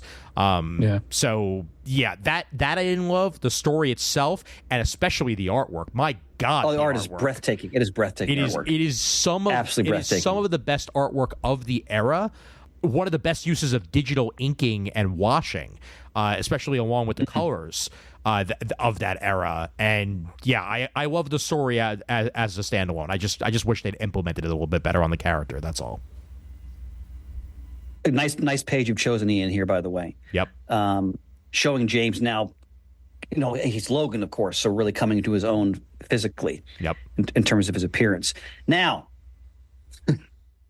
so after this, because I feel it's my duty as in the helm of the spotlight to further explore the character's origin. Mm-hmm. So everybody put your seatbelts on. Oh boy. Kick. Tray tables up, okay? Seats forward, because it's going to be a very rough landing. Now, so this is retcon galore now. Like this is the part of my research. Like, I usually love doing this. I didn't really enjoy this part because it was just, like Ian said, it's a lot of like, oh, why did they do that? Or they had to throw this part in, and it just got so convoluted. So basically, this is something you see with X-Men history. If they can't figure something out, they want to put a twist of things. We'll just put Mr. Sinister in it. just throw Mr. Sinister in. Everything's fine. So he's there. Okay. So, Ian, I think this is from the later Origin series that you were talking about. Yes. Essentially. So, putting the pieces together. So what happens here is that this feral Logan post-Origin after Rose has been killed. So he draws the attention of Nathaniel Essex. So also is he immortal or just long-lived? I forgot. Mr. Sinister. Long-lived, I think. Okay. Yeah. Well, functionally immortal. I mean, I shouldn't say that. He's the sort of immortal that will go on living as long as something doesn't kill him. Yes. Fair enough. Yeah. By the way, Ian, the sheer disenchantment in your voice just then was awe-inspiring. Well, but because even that's complicated. Like, especially with the just ended Krakoa era and the many faces of Sinister introduced within that, and the many changes in Nathaniel Essex over the years. I'd say Mr. Sinister is just as complicated as Wolverine, possibly even more. Yeah. So, yeah. Well, the weariness in your voice of the longtime X-Men reader. Yes, Magnificent. indeed. So basically, Nathaniel Essex. So the late 19th century, Essex is involved in early genetic mutation, right? Like, is he kind of dabbling in like Darwinian ideas and things like that, for example, right? Very much so, but carrying them to even further and more outlandish extremes than Darwin. Right. So and then he ran foul of En Sabur and Apocalypse. Yeah. Yes, and thus was his fate sealed. Indeed. So Essex sends to kind of probe and test Logan. He sicks a polar bear on the wolf pack Logan had been running with, essentially. Now, the wolves are killed. Logan kills the bear. Now, this incident draws This incident draws the attention of the Creed family. Mm-hmm. Saul and Clara, who of course are working with a circus. Smurd, here we go again, back to the circus. I've got an image of him in a cage for you right now. I'm going to be sharing by the other Kubert brother. By the way, just as beautiful art, just a different style. Adam Kubert, I think, did a really good job in this series. It's just the series itself is not exactly one of the. This is Origin Volume 2, correct? Yes, that is correct. Yes. Okay, so now it's right here in the notes. So. Long story, really long. I'm going to try to do it short. So basically, Logan kills Saul, who had betrayed Logan to Essex because he was jealous because his sister was in love with Logan. Everybody still with me? Sure. Yep. Okay. Now, was she a redhead, by the way? I just need to know. I don't recall if she's a redhead or not. I can't answer that question off the top of my head. I'm just going to go with yes. I'm just going to go with yes because it's all redheads. Continue. So Clara, of course, who had befriended Logan, and actually tried to help restore his humanity because he's in this feral state. She leaves him. Okay. So again, the early theme of everybody Logan loves leaves, either dies or walks off. So we find out the Creeds are mutants. So Saul had been a tracker like Logan, and Clara has a healing factor. Mm-hmm. Now, enter their older brother, Victor Creed, who, of course, we all know is Sabretooth. So he, of course, wants to avenge his younger brother and sister. So this is the beginnings, retro continuity-wise, of Sabretooth's profound hatred for Wolverine. So, again, just to make things clear, Sabretooth is not Logan's brother. He is the brother of a woman that Wolverine had loved. And, here's Victor, yep. Not yet, anyway. They might retcon that. Well, so that's in terms of retro continuity, that's where Sabretooth is. Now, I think it's fair to say that even before Origin, I think people theorized that Sabretooth was Wolverine's brother. There was even a theory earlier on in the history of Wolverine. There was a theory that Sabretooth was Wolverine's father. That's right. Ian. Thank you. That's right. You're right. Yeah. You're right. Yep. Yeah, and then later, as they appeared to be closer in age, that's when the idea of them possibly being brothers was broached a couple of times. But and him as his father was part of, like, to go back to Shakespeare, was part of the fun of, like, trying to figure out what is Wolverine's origin, like what is his past. That was for the reader. That was sort of the fun part of it, essentially. And as Shane noted, that's lost now. So for some people, that was a disappointment. Yeah. Now, major retcon. And this is stuff I'm getting from the official Marvel Wiki page for Wolverine. So around the time of these events, Romulus enters the story. Who is this immortal being who looks sort of like Logan, if I remember correctly? Yes. I'm sure you could find an image you could throw up. I didn't mean literally regurgitate it because you're disgusted, but you know, like I said, the difference is that he has 4 claws. That's how you know that he's superior in every way. Okay, so what we find is that here he comes. Oh boy. I am Romulus. I have 4. And my claws make even less sense than Wolverine's because they're all apparently over the place. He's also into S&M. Like, I don't know what's going on there, but it's quite an outfit. So basically what we're led to believe now is that he has manipulated the family line of Wolverine's mother, Elizabeth. This leads us to believe that through this massive retcon, that Romulus has had his finger on the scale, so to speak, of Wolverine's entire life. Now, this is just my own personal opinion as a reader. I hate when they do stuff like this because it strips away nuance, right? It's like, well, it's all this one guy. I rarely find stories like that satisfying. The spider totem, baby. The spider totem. Yes, spider totem, exactly. Oh, boy. Okay, so... That's another spotlight. Yes, please. We did those back in 2012. So, all right. So we'll put Romulus aside for now. He'll pop up periodically. So basically after the situation of the Creeds, Logan starts traveling hither and yon. This way he starts to gather a lot of his skills and his experiences. He goes to the world. He goes to Japan. This is where he encounters the Hand initially, of course, the mystical cult of ninja assassins that Miller created first in Daredevil. You know, most Marvel readers know who the Hand are. You know, the classic red outfits. I have to go back, by the way, because it was so thrilling when they did this. In the Netflix Daredevil series, when they first have Daredevil fight a ninja Hand assassin. You guys remember this? Mm-hmm. And he has the red outfit. Well, if it's in season 3, no. Okay. I forgot what season it was I think it's before that, though. I think it's in season 2. I think it's season 2, but he has the red outfit and he has like the weapons. It was so well done. Yeah. But so Wolverine's history with the Hand is established way back. Now, he encounters Victor Creed. They have battles. I'm summing up a lot of stuff here, basically. He goes to Madripoor, which we'll talk about later, which is like the Casablanca of the Marvel Universe. People who watched Captain America and Winter Soldier should be familiar with that to some degree. In Madripoor, so this is like pre-World War II, he meets Seraph, who is the owner of the Princess Bar, which is like Rick's, essentially, in Madripoor. And he has a lot of adventures there. Again, Seraph, retcon, is also an operative of Romulus, and she teaches him various techniques of assassination and so forth. Now, a little bit of Madripoor. So we've all read Madripoor. I want to say first appears in the Wolverine series that began in the late 80s when he got his first long-running solo series. That's when they first introduced the concept of Patch, for example, one of Logan's many aliases. So basically, I'm going to quote Logan speaking about Madripoor. I smell it, even over the stench of the sewer. I know that smell anywhere. Smells like danger. Smells like life. Smells like Madripoor. I love this concept. So basically, Madripoor, it's an island, like city-state, island city-state in South Asia. Yeah.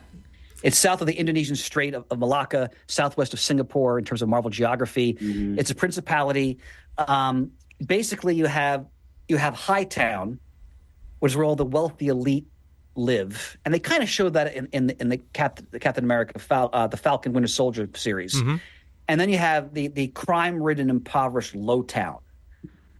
So Madripoor is basically a home, like when you think about Obi-Wan talking about a wretched hive of scum and villainy, mm-hmm. This is Madripoor. So basically Madripoor has no extradition treaty with any other country. So any criminal can go to Madripoor and find sanctuary. So different criminal organizations, solo criminals, gangs, so forth. They all participate in Madripoor society. There's an elected chancellor that kind of runs the daily administration of the island, but it's basically a criminal city-state. And it first appears, again, in that Claremont-penciled Wolverine series in the late 80s. What do you guys think of Madripoor as a spot in the Marvel Universe, essentially? I mean, I think it's like it's like more disgusting Hong Kong, basically. Like they're they wanted to find something that was 100% a hive of scum and villainy, and that's what they created with Madripoor. Kind of makes sense for the Marvel Universe. To Hong Kong or Singapore what Gotham is to New York City. Yes. It's like the darkest, seamiest elements isolated and just plopped on the map. Absolutely. Now bringing that up and Merd saying about Gotham just in a little bit, in my mind, the way that Wolverine's storytelling goes and what we learn of him, it does follow an awfully similar path to Bruce Wayne, just in a different way. Mm-hmm. It's not like Wolverine is rich, but he's traveling all over the world training. Yeah. Is there any thought or anything in articles that would say Wolverine was created around the same time Batman's darker popularity happened in the 70s and was sort of the antithesis or at least a comparative character?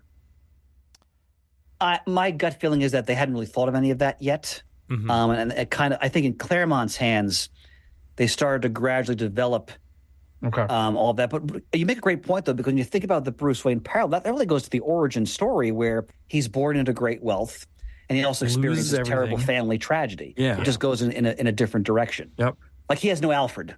No, right. He has no one to temper him. No, you're right. Which is funny because, of course, what happens in the Amalgam universe, the two of them combine into one and become Darkclaw. So that's, you know, good point. It is definitely easy to make the comparison between the two. I think that Wolverine, the main difference between Bruce Wayne and Wolverine is that even though Wolverine has had trauma, I don't think he's necessarily training in order to go back and put vengeance wage a war on crime. Wage a war on crime. No, you're right. That's not his mission. His because mission he can't remember a lot. He can't remember a lot of what happened to him. Exactly. Yeah. His mission is to just be Wolverine. Like that's what his mission is essentially. Yeah. What do you think of the portrayal of Madripoor in the Falcon Winter Soldier series? Oh, I liked it in that. Yeah. I thought it was fun to see. Yeah, I'd like to see more of it. I'd like to see it, further developed a little bit more. But I think it was pretty close to the Madripoor of the comics in essence. We just need to see more of it to really build it out. Ian's put up a great still here of, again, you see the high towns, so the skyscrapers and all that, and you see the low town, which is more, where the riffraff live, so to speak. Now, okay, just keep your seatbelts on. Let's talk about Silver Fox. Okay, Ian knows where I'm going here. So this is stuff that comes out in the 1990s in the Wolverine solo series, but it's part of his origin. So basically, at one point, Logan returned to Canada, the Canadian Rockies, and he fell in love with a Blackfoot Indian woman named Silver Fox. After a period of time, Logan has happiness. They're living together in a cabin. I don't know if they have a kid or not. I don't recall. Wolverine's had a lot of children, actually, if you really look through his whole history. But basically, Sabretooth shows up and he murders her because he wants revenge for the death of his own brother, all retro continuity. Now, so Wolverine is his heart is broken again. His domestic bliss is shattered again. Now, when we get to the Team X, then Weapon X period, just try not to get too cross-eyed here. So a Silver Fox resurfaces, who's part of that team in that world, who apparently is not actually Silver Fox. I'm hanging on my fingernails right now, ladies and gentlemen. But because Logan's memories have been tampered with the various implants we've discussed, he thinks that she's the real Silver Fox, but she's actually not the real Silver Fox. Okay. Ian, jump in at any time. You know what? At this point, your guess is as good as mine when it comes to this thing, because they even did this story to a point in the original X-Men the Animated Series. They did the cabin. Wow, they did Silver Fox. Only somehow, their version made a little more sense than the comic book version, probably because they had to condense it all into one and all that. But I don't know. This is one of the most confusing parts of Wolverine's story because of the whole is she, isn't she, or maybe she is, or turn the page and then all of a sudden she isn't. I don't know. It's I hard. apologize because there's probably people out there who could do a better job of explaining this than I am right now. But based on what I've read of the past and just looking at the history, this is what I came out with. Yeah, essentially. Yep. So, and I want to say the fake Silver Fox. We'll get to this in another part. Has Mariko killed, if I remember correctly. Right? Doesn't she poison her? Or am I misremembering that? Because Mariko will die eventually. Yes. Yes. Spoilers. Yeah. I mean, yeah. So, spoilers for comics from a long time ago in a galaxy far, far away. But yes. We'll get to it later. But all right. So moving on. So basically, after this, again, I'm condensing here. So I'll call this the Wandering Years. I read that as the Wonder Years first. So Logan works with the Hudson Bay Company as a fur trader. He's working with Blackfoot Indians. And he defeats a demonic snake. And the Blackfoot dub him Skunk Bear or Wolverine. Mm-hmm. And they give him a special Blackfoot ceremonial shirt. Ian's to put up the image. This essentially is the model for his blue and yellow this is all retro continuity. It's the model for his blue and yellow costume, essentially. So when we think of why he wears this color scheme, so in terms of the history, this is it. Mm-hmm. So by the way, it was a assassin known as Reiko, and I'm sure we'll get to that later on. That dealt with Mariko. So if that is fake Silver Fox, then great. But the actual assassin's name is Reiko. When I do the research for that, we'll uncover it. But yeah, to be determined. Okay, now Logan fights in both World Wars. There's different stories where that's covered. He participates in the Spanish Civil War. Great Larry Hama story where he was writing the Wolverine series. Oh, wow. I didn't know that. Yeah, he fights. There's a couple issues where he actually meets Puck from Alpha Flight, who's also fighting on the side of the Republicans. I don't mean Trump's party. I mean the Republican side in the Spanish Civil War, trying to preserve the Spanish Republic against the fascists who were being led by Francisco Franco, who was backed by the Nazis and Mussolini. So there were foreign volunteers. This is the actual history. Went to fight for the Republican side against the fascists. Their Americans were part of a unit called the Abraham Lincoln Brigade, for example. So Hama puts Logan into that history, and he puts Puck into the history as well. Wow! And they're fighting on the Republican side. Any idea how many issues that runs?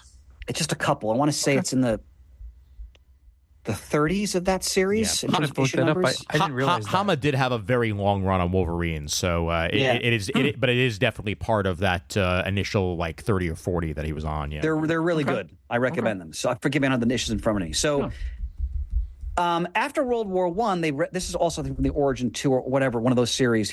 After World War I, he actually meets Mystique in Mexico. They plan an aborted bank robbery in Kansas City. Then she goes off. He then becomes a bootlegger. I thought this was perfect Wolverine for a period of time during Prohibition. And he fights in the Spanish Civil War. Then he fights in World War II.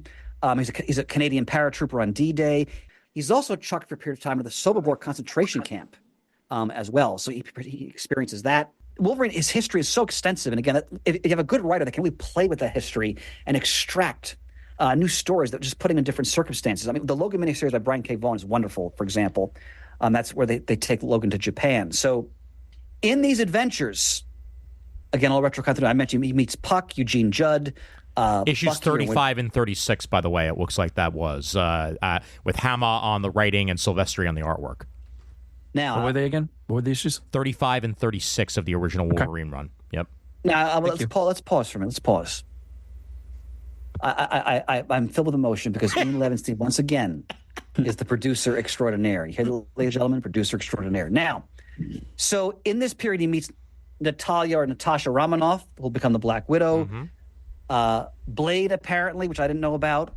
We mentioned Puck, Bucky, Captain America, Nick Fury. Now, we've probably all read Uncanny X-Men 268. Oh, yeah. Which is one of my favorite all-time issues. I didn't get to that, and I haven't read it, but I'm going to. That's Shane, you'll love it. It's one of the best. It's a Claremont Jim Lee story, I'm sure we talked about when we did our X-Men spotlights back in 2013, I believe. But Claremont goes to Madripoor of the early 1940s. And I think it's right before America enters the war, actually. And Ivan, so Natasha's, her guardian, she's a child. And Baron von Strucker is there and working with the Hand to try to abduct her. And Logan works with Captain America and Ivan to save her. It is a classic story. Ian, I'm sure you read it. Murd, have you read the story? I have. I'm pretty sure I haven't. Oh, Murd, you'd love it. I recognize the cover, though. Yeah, so I won't get spoiled too much then. But if you love fusing history with like the Marvel universe, this is a great example of that. Claremont writes a humdinger here. It's so well done. There's also a more recent miniseries called Madripoor Nights that goes, which I have not read yet. Yeah, that goes further into this portion of Wolverine's history with Black Widow and Captain America involved. That is highly regarded. Claremont wrote that as well. I actually missed it. It came out, I think, just last year. Yep, I believe so. I believe. Oh, wow. So I'm waiting for the trade on that. But if you like, obviously, being a student of World War II, I just ate this story up even as a kid when I got it, and it still holds up really well. Shane, Murd, I think you both love it. And also, Claremont really captures Captain America's voice well because it's Steve early on as Captain America who's not totally confident in his role yet, and they sort of capture that as well. And there's a great first meeting between Steve and Logan where they meet in the Madripoor, in the Prince's Bar for the first time. It's really well written. So highly recommend that. Now, he then goes to Japan. He meets Lord Ogun, who we'll see in the Kitty Pryde Wolverine miniseries in the 80s, learns the ways of the samurai. And he marries in Japan a woman named, Logan has a lot of women, a woman named Itsu. They have a child. Now, who is that child, Ian? You probably know this. Oh, was that, God, what's his current name? I'm trying to think of what his current name is because they just changed his name, but to Ken, right? Yeah, right. Yeah. Mm-hmm.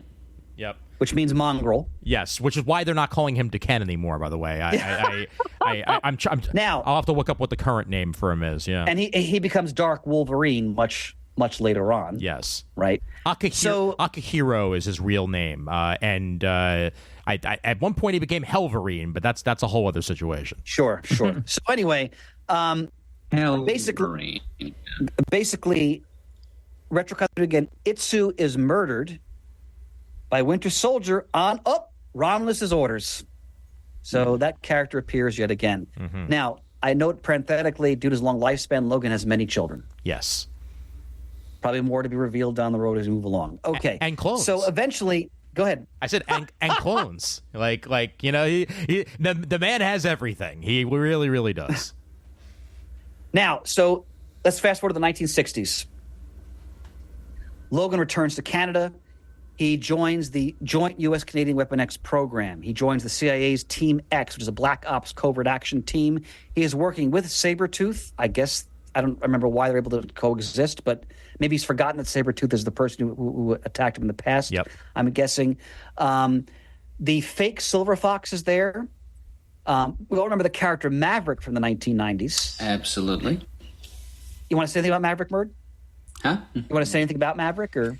Just that he was the favorite character of one of the more annoying people I've ever known. Yeah, that's... I can't distinguish Maverick from Brian Withers. He was 2 years behind me in high school. He ran on the cross-country team with me. He worked at the Christmas barn, no less. He was a comrade of sorts, but... a hyperactive and annoying one, but he loved his Maverick. He did every appearance obsessively. Oh boy, that was I'm so happy right now. Oh my god. Okay, so his memories of this team are manipulated. These are all, again, like I said before, these are all stories in the 90s that were coming out, if I remember correctly. Yeah, essentially. I'm just putting them in chronological order. Now he quits Team X and he joins Department K of Canada. He works as a Canadian intelligence operative. This is where he meets Richard and Mary Parker, Peter Parker's parents, because they're intelligence agents. So if you go to the Untold Tales of Spider-Man -1 issue, they have a story about him working with Richard and Mary Parker. This is also where he meets up. He has an adventure with Nick Fury. This is also where Wolverine meets Carol Danvers. Because they have a relationship because they were both in military intelligence as well, which is referenced sometimes in the main X-Men story. So Ian's bringing up. Yep, there we go. That's from looks like that's from Untold Tales of Spider-Man -1, if I remember correctly. Yes, indeed, yeah, and the Parkers, shockingly, Peter's father looks exactly like Peter, like exactly. That's how that works. Yeah, exactly. Yep. Uh-huh. Now, if I remember correctly, to be fair to the continuity, I want to go back to the early Amazing Spider-Man annual in the 60s, where the origin of Peter Parker's parents, and I think they established even early on that they were actually intelligence agents. Yes, that is correct. I thought so, yeah. That was not retcon. That was way back to Stan Lee to give him credit for that. So they elaborate on that. So basically, Wolverine knows everybody because he's been alive for so long. Yeah. So he walks in and goes, "Hey." he walks down the street. He's like, "Oh, hey, Bill. Hey, Chuck. Yeah. Oh, how's your great grandfather Carl doing? You know?" Yeah. Sort of thing. Now, all right, Weapon X. So we all remember the Barry Windsor Smith miniseries, which was in Marvel Comics Presents. Yep. I want to say late 80s? Yeah. Could be wrong on that. So 91. Oh, 91. Thank you. So this fills in a big gap in Wolverine's pre-origin story in that how did he get the adamantium embodiment on his body? So the artwork in the story is stunning, absolutely stunning by Barry Windsor Smith, in my view. And basically, it's when we think of the Wolverine with like the big helmet on his head that he can't see, and all the wires coming out of him, and all of that. Exactly, that's from this story. So this goes into how the adamantium was bonded onto him by the mysterious professor, Dr. Abraham Cornelius, and Dr. Carol Hines. So if anybody has not read this story, it's a very important part of Wolverine's sort of history, so to speak. Personally, I think Barry Windsor Smith is a better penciler than he is a scripter. That's just me. But he's one of the great masters, and anybody who enjoys his art, definitely pick the book up if you haven't already. Anybody read Weapon X here? I have, yeah.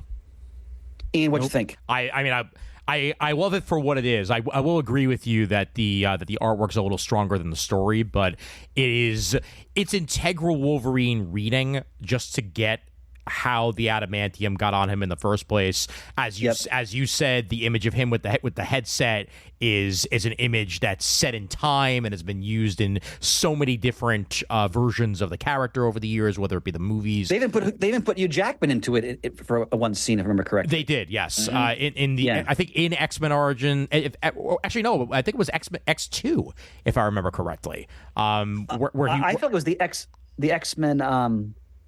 The 80s one or the 60s one? I remember one of those later films. I think it might even have been the 90s one, like the yes. You're right. Well, because I'm thinking of the scene where he's having like a flashback in his head to the actual Weapon X situation in one of the earlier movies. But you are correct; he is actually straight up in the headset and the Weapon X garb in Apocalypse, if I remember correctly.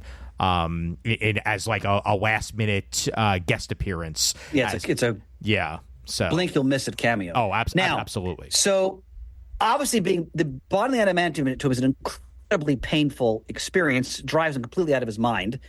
So he goes feral again. Intense brainwashing. He escapes. Now retcon again. The Winter Soldier apparently facilitated his escape. And we all know this story where he's discovered wandering the Rocky Mountains in this feral state by Heather and James Mack Hudson, who are on their honeymoon.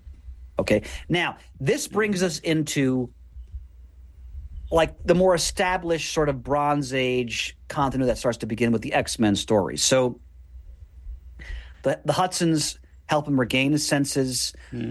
Does Logan fall in love with Heather too? Yes, because she's a redhead.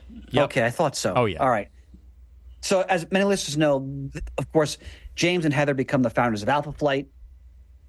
James is a Guardian? Vindicator. Weapon Alpha first. Okay. Okay. And then Vindicator. Vindicator. Yeah. He is temporarily killed in Alpha Flight 12. I believe the so. classic burn run. Yep. Then she takes up the armor. He comes back later, though. He gets now. So Logan's memories are deeply impaired at this point. So he thinks the claws are artificial implants. He doesn't realize they're part of him. And he's now now we're into Hulk 181. Now he is in superhuman operations for the Canadian government. So we're kind of back to where we started, essentially, with this history. Yep. Woo! I got to take a swig of Fanta. Excuse me, everybody. Well, and while you're doing that, so Marvel Comics Presents with Weapon X starts in issue 72 and looks like it goes all the way to 84. Yes. Yeah, but it's only little 8-page segments, though. Yeah, that was the bi-weekly Marvel Comics Presents. Okay. Yep. And each issue consisted of 4 different 8-page stories. It's a fun anthology book in the 80s. I loved it as a kid. It was eventually I just tagged it so I can look that up later. They eventually collected it as their own trade, and also I think recollected it as special editions that were just larger format versions of it, just all as that series rather than Marvel Presents. But you can get the trade very easily these days. Okay, so in 2012 episode, I'm doing a job here, and I hope you don't mind. No, we're please. doing episode when we were part of CGS. Episode 1379 was X-Men in the Bronze Age. Yep. So go back to the other show if you want to listen to that, where we do the overall history of the X-Men in the Bronze Age. Now we're going to focus on the Wolverine part of that, essentially. So, Ian, bring up the image. Wolverine quits Canadian service, please. Yes, indeed. I've got that for you. So this is from Giant Size X-Men 1. Notice this headpiece now is what we're more accustomed to. Mm-hmm. Yep. So this is 1975. So when Xavier, we all know this, Xavier travels the Earth to gather the new X-Men so they can go rescue the old X-Men who are stuck on Krakoa. All right, from Giant Size X-Men 1. Now, here is the Wolverine we know in terms of his temper. He's now talking more like the Wolverine that we're accustomed to. And he goes off with the man who's eventually going to call lovingly Chuck. Now, so if you go to Wolverine Makes Friends, please. Yep. Ian. I will go this ahead is and get from that. Giant Size X-Men 1, page 4. Giant Size X-Men 1, page 4. Let me see if I can find it here. Wolverine Makes Friends. I don't know if I actually have that particular one, but anyway, sorry about that. Continue, and I'll see if I can find it. So basically, what I'm emphasizing here is in these early stories, this is the more one-dimensional version of the character. He's surly. He's antisocial. He's incredibly temperamental, dangerous to friend and foe alike. He doesn't like to take orders. He's obstinate. Just a general unpleasant person to be around. Oh, you know what? So, I think that's technically X-Men 94. Not, or at least that's what you had it listed as. So, yep. I got my mistake, then I apologize for that, sir. Okay, My apologies. I've got the image. There we are. So here he almost gets in a brawl with Iceman. And what I like right off the bat, though, is that Cyclops automatically takes Wolverine's measure. And he establishes that I'm not going to put up with you. Mm-hmm. And right then and there, their love-hate relationship is established. Oh, yeah. Essentially. Yep. So now, if you go to X-Men 96, Ian, Wolverine punches Scott, which you were noting before. Oh, yes, indeed. Yep. That image. That is a good one. Yep. X-Men 97, to be specific, I believe. And I really blew my numbers here. I apologize. No, it's fine. Or I have the shut up image, if that's the one that you're speaking of. Yes, that's it. Yep. That cuts it, bub. Those clowns try to stomp us, and you just stand there and watch them fly away. What's the matter, Hosh? Like a gutless or something? Wolverine, shut up! And he punches him right off his feet.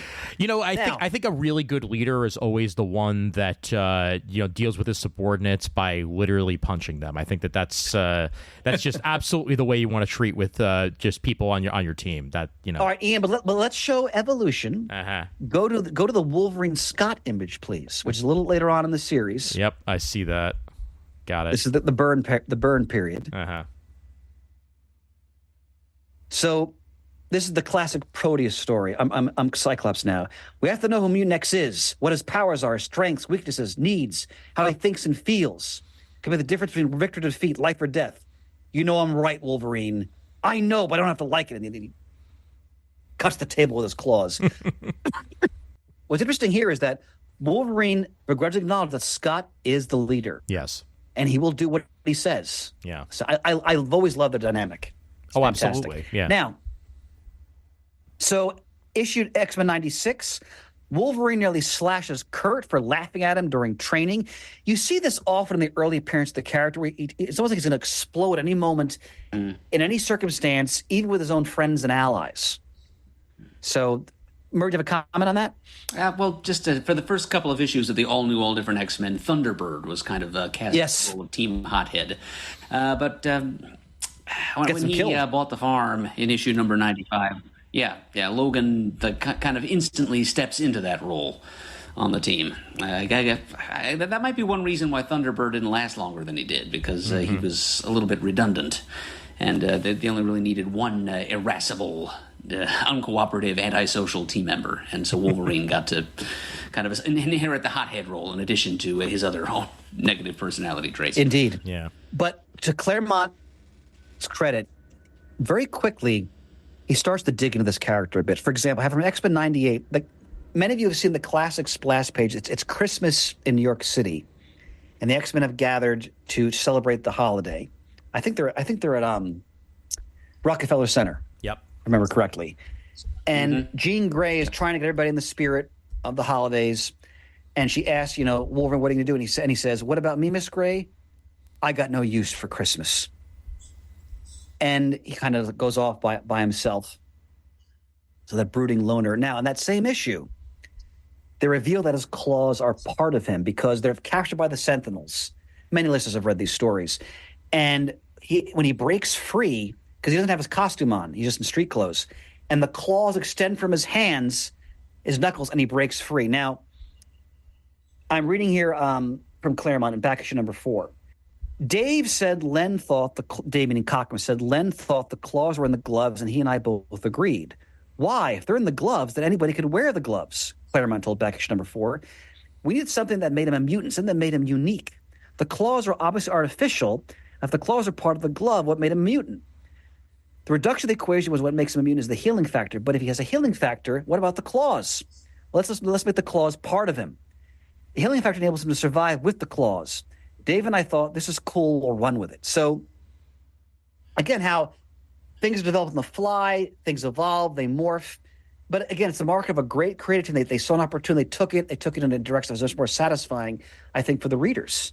Because it adds more mystery to the character. That's exactly what I was going to say. Like that, if it had just been claws that anybody could wear, then he could literally hand his claws to Kitty, and then she could do something cool. But no, it's specifically a Wolverine thing. There's nothing. Right. There's nobody else that can do it. Oh, speaking of building the mystery, and this issue in number 98, and in that same scene, actually, when Stephen Lang has the X-Men captive, some of his technicians are scanning Wolverine. So at the same time they learn that the claws are a part of him, they theorize that Wolverine might not even be a true mutant because the readings they're getting off of him are so different from the other mutants they've captured. That's right, Mert. I forgot about that. Well done. And this is a part of, one possible and ultimately rejected origin for Wolverine, namely that he's not really mutant or human at all. He was a real Wolverine who was accelerated, evolved by the High Evolutionary into it. So basically Wolverine would have been a new man as opposed to a mutant. But they scrapped that idea fairly early on. Yeah. Thank God. Mind you, the whole evolve from wolves thing is essentially scrapped, even if they have established it in the comics, because it will never be mentioned again because it was that stupid. So yeah. Well, I mean, again, one of the fun parts of the lengthy Claremont run, there's all these like tributaries and eddies off from the main plot lines that sort of go in other directions, and sometimes they make their way back to the main plot. Otherwise, they just vanish off into the ether. In some cases, as you noted, Ian, that's for the best. Oh yeah. Now, another great moment in this issue. Again, Logan is obviously drawn to Jean Grey, and Jean has her night dress, her evening wear on because when she was captured by the Sentinels, and he just tears it off her so she can fight more easily, establishing his cavalier attitude about her. Now, I'm quoting from X-Men 100. You see, folks, I'm like an animal. I don't know from sense voices, feelings. I also know Jean Grey. And lady, whatever you are, you ain't Jean Grey. That's when Lang has the robot X-Men that have to fight in that classic issue 100. So they established Wolverine's senses early on in these stories as well. Yes. Again, we've been establishing Wolverine's origin through retrocontinuity. This is what readers are reading chronology in the late 1970s. This is what's being revealed to them, essentially. When Jean has to, we all know the story, she has to pilot the space shuttle through the solar flare, that's when she meets the Phoenix, and Wolverine tells, it's suicide, Jeannie. He's already calling her Jeannie, right? He already had that affection for her early on, essentially. What do we think of the Wolverine Jean Grey attraction? I mean, I think I enjoyed it. Yeah, I enjoy it too, Shane. I think that it adds a wrinkle. Nobody. When it comes to comics, it's like if it's easy, if a relationship is easy, then a relationship is boring for the most part. Well, when you introduce a wrinkle into a relationship like Scott and Jean, that Wolverine also has feelings for her, similar to how Morrison did later on, where he introduces Emma into the situation with Cyclops and Jean. It adds an extra layer. It adds an extra will they, won't they to the whole situation. It's not only an extra layer, it humanizes Wolverine to a level that we don't always see, being berserker, feral, hunter, assassin. Yet when Jean's around, he calms down, he shows his softer side. Yep. And even to that point, I think even though he would love to have Jean over Scott having Jean, if there's something that Scott needs, he will do it to satisfy Jean because that's how much he loves her. Yeah. And well put, Shade, and to buttress your point, when Phoenix emerges from Jamaica Bay and then she's brought to the hospital, Wolverine brings flowers. Mm-hmm. And then he's kind of like feels uncomfortable. He kind of tosses them aside. But they establish early on, to go back to Shane's point, he has feelings for her. Yeah. Now, as the years pass, they establish that she's also drawn to him. Mm-hmm. Like there's like the sort of like the, for lack of a term, like the more animal adventurous side of her. The bad boy. Yeah, the bad boy. Exactly. Yeah. So, all right, Ian, please go to Wolverine Kills Guard. Yes, indeed. I've got that. This is a key moment. Key moment. While he's bringing that up, let me also interject that X-Men number 100 was the first occurrence of the Fastball Special. Yes. Well done, sir. Yes, I always enjoyed that. There's bodily picks up Wolverine and hurls him at a foe. There's some great statues of that. Oh my God, yeah, and it's something that's been used to such effect by Colossus, but also by other people over the years in similar situations. It's great. And the thing about effective is you're basically hurling a metal missile at an opponent. Now, what's Ian put on the screen, I think this is a key moment, I think, in the character's development. This is X-Men 116. This is beautiful Byrne Terry Austin artwork. This is the cream of the crop stuff here. And this is their adventures in the Savage Land. We talked about this in those spotlights years ago, where they're helping Kazar and the Fall people. Well, is it Garrock the Petrified Man, Murd? Is that the enemy? Yeah, I think so. And Zaladane, his priestess. Yeah. So they're infiltrating their stronghold, and there's a sentry. And Nightcrawler wants to take him out peacefully, and Wolverine says, no, we have to do this quick and quiet. Now, what's wonderful about this panel, you don't see Wolverine kill the guard. Yeah. You just see Nightcrawler and Storm's horror and revulsion as they watch him kill the guard. And Storm thinks, thought balloons. He's like the great cats on the veldt. When he strikes, there is no mercy in him. And Nightcrawler just goes, mein Gott. And you hear the snicked. Now, to me, this is one of the most important panels in the character's history. Mm-hmm. Because it establishes pretty early on, Wolverine will take life if he deems it necessary for the mission. Yeah. Essentially. Which makes him different than pretty much every other X-Man, for that matter. Yes, and different from most any other superhero in Marvel Comics at that time. Mm-hmm. Nobody killed. Yeah. I mean, the Punisher had been introduced, but he was kind of off on his own thing, essentially, and he was just doing guest appearances at that point. But this is the main character of the main book. He just killed someone, which, now I'm bringing this up because, let me read Claremont's point about this. The idea was Wolverine was not like the other X-Men. He is, when the necessity arises, a stone killer Nightcrawler is not. Storm is not. She has killed, and it's haunted her ever since. Wolverine then requires will go out and kill somebody. End of story. Don't think twice about it. This is a bone of contention with Jim Shooter. End quote. And then he goes further. This is back issue number 4. Shooter's feeling was X-Men don't kill. And he wanted us to establish that all the Hellfire guards and the Savage Land guys were still alive somewhere. So ridiculous. They were banged up really bad, but he hadn't killed them. Whereas they had ouchies. Whereas I think both Byrne and I felt that it was very important to establish that Wolverine had this inner lethality about him that marked him as different than the rest of the X-Men. And also, from a sales point, let's face it, once they established Wolverine was killing people in the 80s, it became one of the biggest characters in Marvel Comics. So I got 2 things for you here. One, clearly just add a parachute and let them know that they're, when they're falling out of the plane, they're going to be perfectly fine. Just to bring it back. I landed safely next to this naturally occurring fireball. That's Cobra Troopers. and number 2, it's really interesting that you chose this specific quote, and specifically from Jim Shooter, because why did Jim Shooter want to kill Jean Grey? Because according to him, superheroes don't kill, and that's why he felt that the Dark Phoenix had to die at the end of the Phoenix Saga.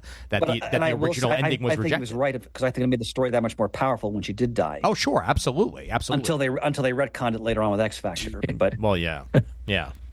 Now, I'm running through some quick highlights here of the characters' Bronze's history. So in X-Men 118, he meets Lady Mariko Yoshida for the first time. Even you can put up the Mariko image. Now, classic, she is the exact opposite of Wolverine in temperament, disposition, worldview. She's a elegant, refined, essentially a noble woman. And what's great about these panels is that Wolverine is gentle. He's soft-spoken. Yeah. And again, Claremont's giving us bits and pieces. Wait, there's a lot more of this character than we actually think.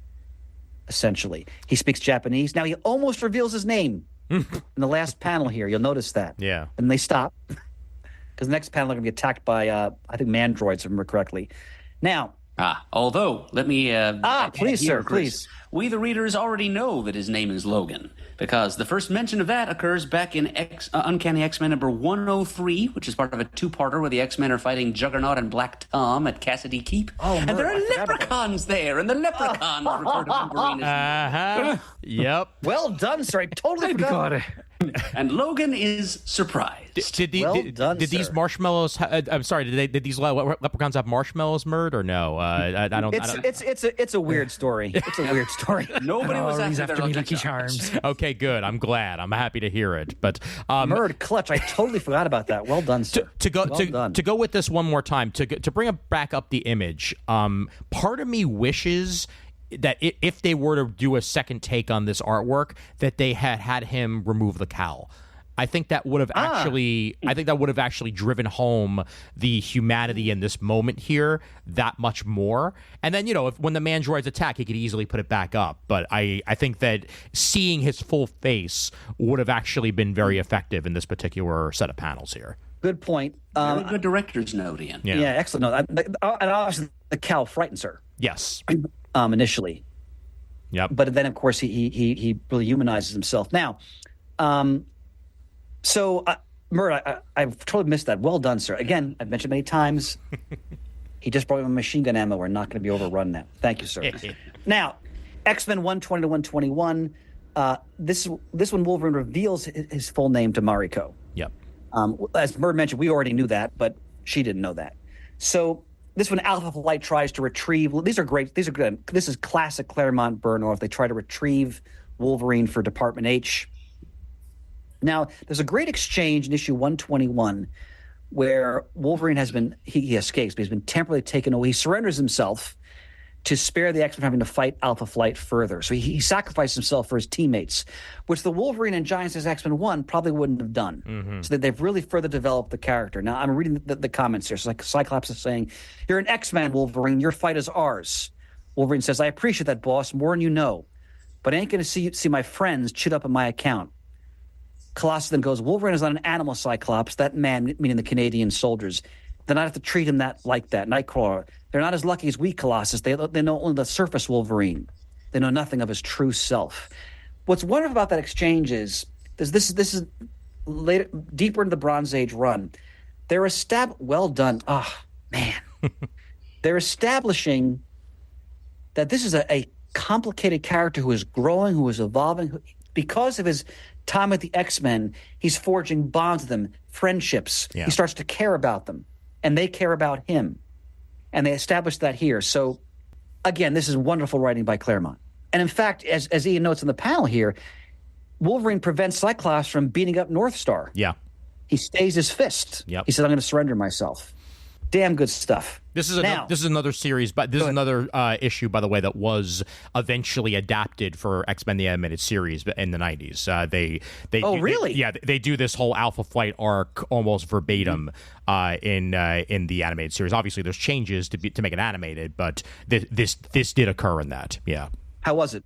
It was some of the better stuff. Obviously, I'd have to go back to it and rewatch it as an adult, but I remember enjoying it at the time, and it seeming like it was pretty much on character for both Wolverine and Alpha Flight. So yeah. Have you read those stories? Yeah, actually, I have, because I remember it was included in one of the X-Men trades that I had at the time. So yes, I have read them. They're wonderful. Now, all right. Now this is the key moment. X-Men 133. Yep. Ian, please put up Wolverine Hellfire Club sewer image. Yep. And many listeners will be familiar with I even got you a cleaner copy of it, because it is one of the best images of Wolverine ever put to paper. It's just so God, good. You're sexy. Murr, do you want to say that in the proper voice? Okay, suckers. You've taken your best shot. Now it's my turn. I got chills. Thank you, brother. So anybody who's read Dark Phoenix knows this moment when, what's the Hellfire Club guy who had the powers of density? Oh, Harry Leland. Harry Leland. He drives Wolverine into the sewers. The Hellfire Clubs assume he's dead, but of course he has his bones, right? Yep.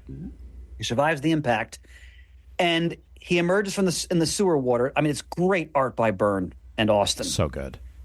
The scum dripping off him. And this is Wolverine. For me, in my opinion, this is where we start to get the Wolverine of the 80s. Mm-hmm. This is a solo moment, unleashed. And if you go to the next image, please, Ian, Wolverine X-Men 133. Yep. Let me find that for you. Wolverine. He takes on the entire garrison of Hellfire Club soldiers in the Hellfire Club mansion and routs them. So the last one standing, he terrifies him into dropping his weapon. But what's great about these moments is that Wolverine, it's just him alone, and you see how deadly he is, how dangerous. The other X-Men aren't there to restrain him, and he wipes the floor with these guys. Now, you assume he's killed them. He's hacking them to pieces. But per what Claremont said before about Jim Shooter's dictate, these Hellfire guards will return later as cyborgs who have been restored because of how profound their injuries were. Of course. So, but this is for me, this is a key moment in sort of the character's development in terms of depicting him in all his ferocity. Now, Ian, please go to Forgive Me, Darling. Oh yes. Oh, well, this is. I mean, talk about also seminal moments for Wolverine. This is up there for you. Yep. X-Men 136. This is heart of the Dark Phoenix saga. Many listeners know this panel where Wolverine realizes, I have to kill her because I'm going to read his thought balloon. She's still too strong for us and getting stronger all the time. I got no choice. I got to end this now, permanently. Now, it shows, though, and Shane was running for this before, when it comes to Jean, he's all too human. And she tells him, do it, Wolverine, and he can't because she's become human. She's become Jean Grey again, essentially. Now, the terrible X-Men 3, didn't they try to kind of do this scene? They did. They did. Yeah. And I think he did it in that, didn't he? Or at least he stabs her. You know, Shane, it's been so long since I've watched that. It's hard to really remember how that one went. That one's so mediocre. I don't watch it. I watched it more than once. Yeah, and mind you, their quote unquote second attempt, which didn't have Wolverine in it, the actual Dark Phoenix X-Men movie that came out not too long ago. Talk about another missed opportunity, and just that was a heavy lift, man. Yeah, that was. Yep. Well, I'd like to think and I know, Ian, that you praise the Dark Phoenix animated adaptation. Yes, they I did. do. Mm-hmm. I'm hoping someday they will. To quote $6 Million Man, we had the technology. I hope someday they will do the Dark Phoenix saga properly because they can. Let's get a move on because we're not getting any younger. Yeah, I hear you. Shane, bringing some mortality into this, man. All right, so that's a classic moment again. The Jean Grey Wolverine dynamic. Mm-hmm. Now, X-Men 139 is the first appearance of let's use Ian's term, the Earth Tone costume. Mm-hmm. For me, this is one of the great costume changes in superhero history. I love this costume. What would you call it, Chris? If not Earth Tone, because I always said brown and orange. Got it. Yeah, I always said brown. Yeah, but to me, it's just when I think of Wolverine, I think of how menacing he is. Yeah, how dangerous, and I just think this costume better captures that feel. That's just me. I agree. But I want to read the dialogue. So. Nightcrawler, Wolverine, I can't do a German accent. I've been meaning to ask you why the new costume. Wolverine responds, why not? Xavier, Wolverine, call me Professor X, Professor Xavier, or even if you must, Charles. But not Charlie, is that understood? Wolverine, sure, Chuck. So Professor X has a thought bubble with a little scribbly black line in it, just like Charlie Brown in the old Peanuts cartoon. I love exactly. But I think those exchanges, again, perfectly go to the essence of the character. Taciturn, brusque, right to the point. Yep. And really his relationship with Charles as time goes on. Oh, Ian, I'm glad, Shane, I'm glad you mentioned that because the Logan movie, I think, captured that relationship so well. Yes. Yeah. You really felt the respect and the love between them. And the comic, you're right, Shane, as the comic progresses, they capture that in the comic as well. Respect. I made the mistake of seeing that Logan movie the day after my father's funeral. Oh no! Oh, Shane! I got to the car. I got to the car after the movie, and I bawled. Oh my god! I must have sat there for 20 minutes crying. Oh yeah! And it came out on Blu-ray and DVD, and I bought it. I have yet to be able to bring myself to watch it. Oh, it's an excellent film. Fabulous! It is one really of the well best. Done. Absolutely, and it's a tour de force by both Jackman and Patrick Stewart because I think Patrick Stewart should have been nominated for Best Supporting Actor. Personally, I agree with you. I thought he was tremendous in that film. Yep. Yeah. So I'm going to read Byrne's comments on because he designed this costume.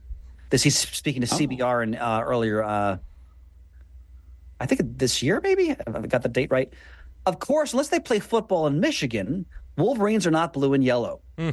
So I kept asking if I could come up with something more Wolverine-ish. Finally, Shooter relented and said yes. And I sat down in the bullpen and doodled up what I had in mind. Wow. So his idea. That makes perfect sense. While we're on the subject of Byrne and Wolverine costume evolution, can I walk us back real quick? Please, Smurd. Anytime. To 1977, to the Iron Fist series, which at that time was being produced by a couple of gentlemen named Claremont and Byrne. I highly recommend. It's excellent. Yep. We got to mention Iron Fist number 14 because it's the first appearance of Wolverine's arch nemesis, Sabretooth. Correct, yep. He appeared outside the X-Men's world entirely. But then the very next issue, Iron Fist number 15, the X-Men did a guest appearance. And this would be the first time Byrne ever drew Wolverine, if I'm not mistaken. And Wolverine was wearing a costume that he had acquired in outer space for that issue. This was during the X-Men's first from the Shi'ar Empire. The Imperial Guard, right? I believe. Right. Where he was his own uniform was torn up in battle with the Imperial Guard, and so he saw another guy, a guardsman named Fang, who was of a similar power set and appearance of Wolverine, and he looked like about the same size. So Wolverine just knocked him out and took his costume. And it was Cockrum. It was Dave Cockrum's intent. That there it is. There it is. That be Wolverine's new permanent costume going forward. But John Byrne, who took over for Cockrum as X-Men artist shortly after this issue saw print, hated that costume and tossed it aside as quickly as possible. I guess Wolverine probably damaged it in this very battle that we're seeing here against Iron Fist. And when they got back to the X-Mansion, he discarded it as quickly as possible. Although you could see the color scheme is similar to what Byrne would eventually settle upon. It's just I hate the necklace with the tooths and all and the teeth and all that. It doesn't, the tiny little skull. Yeah, it's not nearly as effective. I can understand why he decided not to go with that. Yeah. Murd, is this from your legendary yellow legal pad? Well, I'm afraid I had to use a white one for this. Look at that hiring. The principle is the same. Nice. I'm home. The print. Oh, yes. Magnificent, Murd. Murd, well done. Thank you. Now, again, I want to mention to listeners, if you're a big fan of the Claremont Byrne team, I'm glad Murd brought it up. Their Iron Fist run is wonderful. Mm-hmm. Daughters of the Dragon, there's ties into the X-Men, Jean Grey. Like it's really well done. I can't emphasize it because it's right around the same time. So they're both firing on all cylinders. It's their first collaboration. It's excellent. So I highly recommend that. It's maybe like, I don't know, 15 issues. It's not that long, but it's really well done. Here's a great panel, by the way, from that appearance with Wolverine. He will not escape us again. I don't intend to try. Listen, there's been a mistake. We have to talk. Heh. Wolverine don't talk, bub. He acts. You get my drift? And he's through Danny's ceremonial cowl. So good. Outstanding. Gods of Kunlun. Great stuff. Oh, man. Now, something I wanted to point out because I thought it was very interesting because I found some interesting back matter on it is that X-Men 143, which is the Kitty fights the. It's clearly based on the alien, but the demon in the mansion, which is it's Byrne's last book issue on the run, actually. And they're going off to the city, and Nightcrawler, ever the Cavalier, the swashbuckler, playfully tries to kiss Mariko under the mistletoe, and Wolverine attacks him. Now this is after all the stuff we've been talking about, after the Dark Phoenix saga, and I bring this up because this is an example of how that's not the character anymore. That would have made sense like in Giant Size X-Men 1. And Claremont comments on it here. This is from the book The X-Men Companion. Toning Wolverine down, making him more rational, the rationale for this being that he could not have loved Jean, could not have experienced X-137, Wolverine's response was to grow up. Then after we set this process in motion, Jim, meaning Shooter, came in and demanded to know why Wolverine was being turned into a sissy. Evidently, what he wanted was for Wolverine to have the capacity to go crazy and kill but never be allowed to kill. He wanted Wolverine to be as much of a potential danger to the X-Men as to other people. So he turned right around and had Wolverine try and cut Nightcrawler's head off over Mariko, which made no sense whatsoever. Yeah. And this is Byrne. That's what Shooter wanted, this sense of a time bomb ticking away in the midst of the X-Men. This guy, at any moment, for any reason, could go off and he wouldn't necessarily kill a villain. He could turn around and deck Nightcrawler just for something to do. Then Cockrum. They're all commenting on this. When he attacked Nightcrawler for kissing Mariko under the mistletoe, come on. He knows these people are friends. He's not going to do that. I mean, that was no menace. That was probably done on Shooter's orders. Make Wolverine do something crazy. Personally, I think that was a bad choice. Yeah. That's all inconsistent with what they've done with him. Now, think about this. I'm not going to, do an episode, pooping on Jim Shooter. He's a controversial figure. He did a lot of things I think that were great for editorial, like the way he supported Miller on Daredevil, for example. But he made other calls that were definitely more questionable and controversial. This, I just think, is a bad call. Like, trust your writer. Like, he's developed this wonderful character. You've got years now of this continuity. He's just not going to do that. It doesn't make any sense to the readers as well. And to add on top of that, I'd say one of the best friendships in all of X-Men comics Elf is Nightcrawler. Let's get some beer, Elf. Yeah, is Nightcrawler and Wolverine. It's tried and true. Whenever one needs the other one is there for them. And it's my favorite because you have the the priestly Nightcrawler with the savage Wolverine. You know, that they have common ground, that they're able to connect as individuals, and that they're always there to help each other out when they need them. Mm-hmm. It's just, this entire panel is just so contrary to everything that had been set up before and after, that it's almost like it's a what if. Like, this shouldn't exist in the comics. It's just not right. Well put, Ian. Well put. Now, I also wanted to mention, because we've all read the original Secret Wars, right? Yes. Yes. Okay. Shane, you've read Secret Wars, correct? Yeah, original? Once, but a really long time ago. Now, it was written by Jim Shooter. If you go back and read it, notice how he characterizes Wolverine in the Secret Wars. It's not Wolverine. Yeah. He doesn't act like Wolverine. He is incredibly temperamental. It's like the stereotype of Wolverine that you knew from like the beginning is in Secret. You guys know what I'm talking about? Mm-hmm. Is in Secret Wars. It's not the character. Yeah. It's like Jim Shooter's version of the character that apparently he wanted, that he really wasn't getting in X-Men. So he put him in Secret Wars. And when you read it now, it's really jarring. It doesn't work at all. Like it's not the character. So I just want to bring that up as sort of like as a thought to what these critics were saying, these quotes I was reading. Mm-hmm. Now, a couple more things. Ian, please go to Uncanny X-Men 162 image, please. Yep. I bring this up because this is, I think, one of the best post Cochran Burns stories Claremont did. It's the first Brood Saga story in the early 1980s. And obviously it's heavily inspired. Murd, you want to explain who the Brood are? People, guess they don't know. Other than nightmare fuel, you mean? Yeah, they are an alien race in the Marvel Universe. They are vaguely insectoid in appearance. They are colonial in social structure. They're a kind of a hive that follow a queen, and they reproduce not by the standard laying of eggs, but kind of in like John Ridley. H.R. Giger xenomorph alien fashion.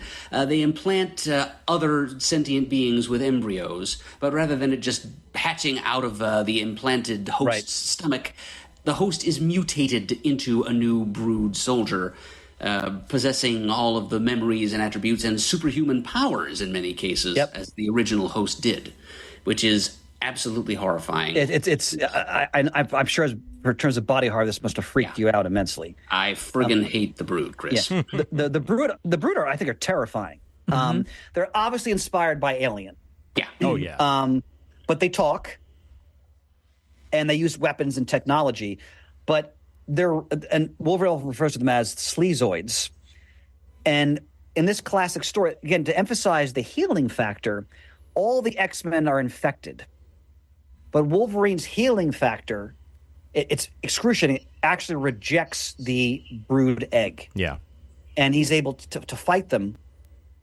And this is classic Wolverine berserker right here. But there's a classic quote from the story where this is Wolverine thinking to himself, I remember my hallucination about killing Kitty. If I have to, if she can't be cured, I'll do it. I'll kill them all, my friends. Then it'll be the sleazoid's turn. Again, a reminder of how brutal this character is when he has to be, and how he will harness his violence to serve a greater end. In this case, if I can't save my friends from becoming brood, I'm going to slay all of them. Essentially, if anybody who has not read this story, it's drawn part by Cochran, then part by the great Paul Smith. Mm-hmm. This is if you love great page, Ian. Yeah. This is his body rejecting the brood egg at the psychic and physical struggle. But if you're a fan of like the X-Men in space stories, this is a classic. Mm-hmm. It's really well. This must have freaked you out, this story. Well, I haven't read all of it. Okay. I would like to mention that it's during this saga that Lockheed the Little Purple Dragon his first appearance. So that's the one issue of this that I have read because I didn't know that. Yep. Nice. Okay. And yeah, like talk about. I mean, you say that they're inspired by by Alien and those specific designs. They are basically them. Like there is no ifs, ands, or buts about it. Marvel was like, well, we don't have the license, but let's do it anyway. And that's exactly what they did with the Brood. Yep. They spliced in a little bit of Wasp, I think. Yeah, they put wings on them. Yeah. Yep. Yep. And they can talk. Oh, that too. Yeah. One of the creepy things about the Brood, and Myrtle know this, is that they enslave these mystical alien whales. The Akanti, who are highly sophisticated sentient beings, and they basically gut them mentally and turn them into these massive, like, organic starships. It's really creepy. Mm-hmm. When we get to the 1980s, there's a wonderful Brood story with the Australian version of the X-Men team, which is also really chilling when it comes to dealing with the Brood. So it makes me ask this question, and I gotta throw this in there just as a what if. I don't know if it has happened in a what if or not. It probably has, but the question is, would a Venom symbiote actually be able to bond with Wolverine, or would his healing factor reject it? They haven't done that yet. I'm surprised. They may have. It's possible they have in one of the 800 Venom war stories that have happened in the last couple of years. So maybe it has already occurred. But I would imagine. I don't remember it. I would imagine that unless Wolverine himself is 100% accepting it, that his body would essentially force it out and stop the merger from happening, because it's a hyper healing factor. Like it doesn't let anything in. So yeah, good point. All right, last thing we're going to talk about tonight is for me, this is my favorite Wolverine story. This is the eponymous Wolverine miniseries from 1982. As we all know, Marvel did a massive amount of miniseries, a lot of them really good, in the 1980s. Yep. And this is one of the most important, the most famous. So this is Chris Claremont writing, Frank Miller, who's hot because he's doing his Daredevil run at the same time, penciling, Joseph Rubinstein inking. Now, for me, this is the miniseries that really starts to elevate Wolverine as a top tier, not just as X-Men, as a Marvel character, period. Mm-hmm. And we talk about the grim and gritty 1980s, Daredevil, Punisher, Wolverine. This harnesses that. So we think about like that zeitgeist in comics. I think this story is a key part of that, for me at least. Now, remember, Miller is doing Daredevil contemporaneous to this story as well. So, this classic hand image here on the screen right now. And Miller was incorporating film noir, martial arts into Daredevil with the way they fought with the hand. He brings that into this Wolverine miniseries as well. This is when the first appearance of Yukio, the Japanese assassin, becomes one of Wolverine's sort of femme fatales as well. But this is a story that really explores who Logan is in terms of the kind of man he is. I'm going to read Claremont's quote here.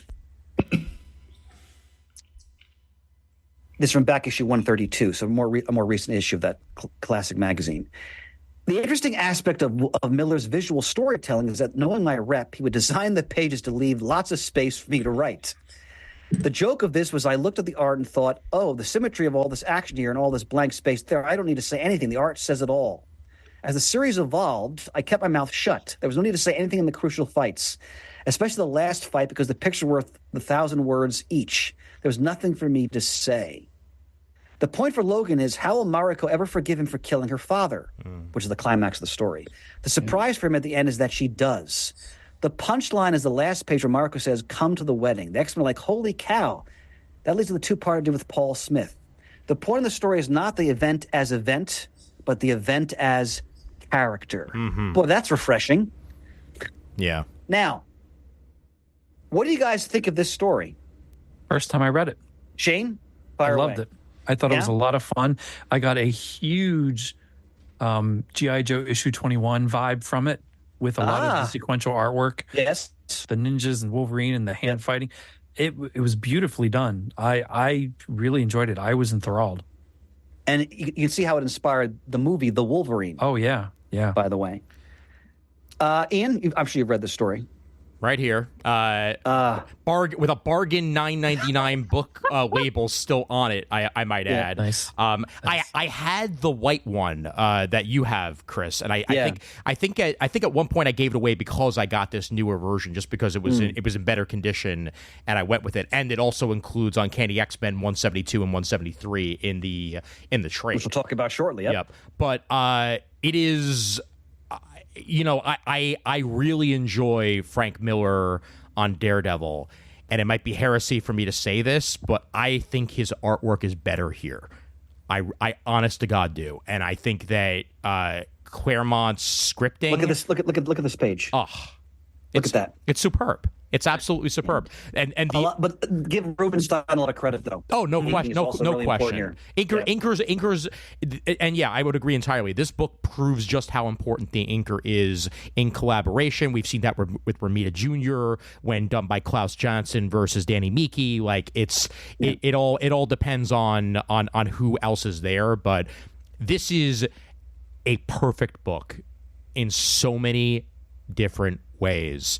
Now, why do you say that? It gets to the heart of the character in ways that very few people have actually managed to achieve. All while at the same time, crafting this narrative that Wolverine is a lot more than the Killing Machine. He's a lot more than a man. He's a man with a mission, with a purpose, and with honor, and he's duty bound. Even when he has to do hard things, like, as you said, kill the father of a woman he loves, it's all about code, and it's been crafted for years, and it's so on display in this book. Not to mention that the Japanese part of Wolverine's backstory, I think, is one of the most important to him. Yes, absolutely. Just because it really just grounds the character, and it's why it also works so well in the movie just called Wolverine. The one that the second of the Wolverine solo movies. I actually really enjoy that one, especially the director's cut, which essentially adapts a decent amount of this story. But I don't know if I ever saw the director's cut. Track it down, Shane. It's available digitally. It actually is better because it's R-rated, while the I don't think I've seen it either. Now that I think about it, yeah. The director's cut adds back in some scenes that were taken out because they would have ruined the rating.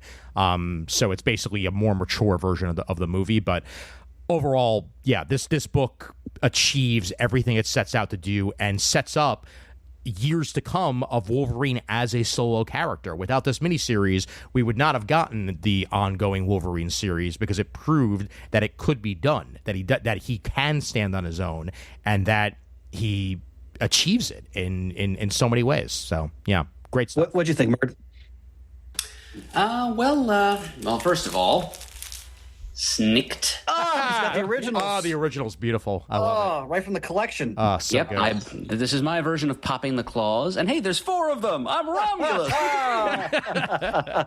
Yeah, I got all 4 of these at a yard sale. Nice. Here in 7 Mile Island for like a couple of bucks each, like 10 or 15 years ago. Wow. Nice. They are worth more than that. And it's worth popping these up here because just look at the individual covers. Yeah, the covers are fantastic. Juggling my microphone as First I do one's this, iconic. Yep, that one. Leaping into action. I had that as a T-shirt as a kid. That second one, yeah. Oh my God, yeah. Yeah, these are emotional studies right here. These are portraits. Yep. They're not just what would have been the more typical action cutscene cover images which would have been more typical cover fare of the time. This is before iconic covers, quote unquote, were done to death. This was something special at the time. Also worth noting the Comics Code Authority approval seal up there. So yeah, I am heartily behind Ian in my opinion that early Miller is good Miller. I like the artwork I'm seeing here from him a lot more than I like his later work, because I'm generally not a Miller fan. As far as Claremont's contribution, also a great example of what I would call 1980s neon noir. Yes, well put, sir. All those scenes in Tokyo. Yeah. A wonderful juxtaposition of shadow and color in striking ways. And Claremont, I'm glad that he held his tongue a little more here, because it's not only does it give Miller's art room to breathe, it's also more appropriate because he's fairly, curtain laconic. And there's a couple of scenes where the inner monologue gets a little bit too, pulp poetic. I mean, it's decent writing, but it's not as well suited to the character. I liked the first issue where we open on Wolverine in the Canadian Rockies tracking the rogue grizzly bear, and so we get to see Wolverine in his element for a few beautiful pages before suddenly we turn the page and there's this giant black and white photograph of Mariko Yashida, and then that sends Wolverine off on this tragic quest into a world in which he knows he has no place and can never belong. He's a gaijin forever. He's just an animal dreaming he's a man.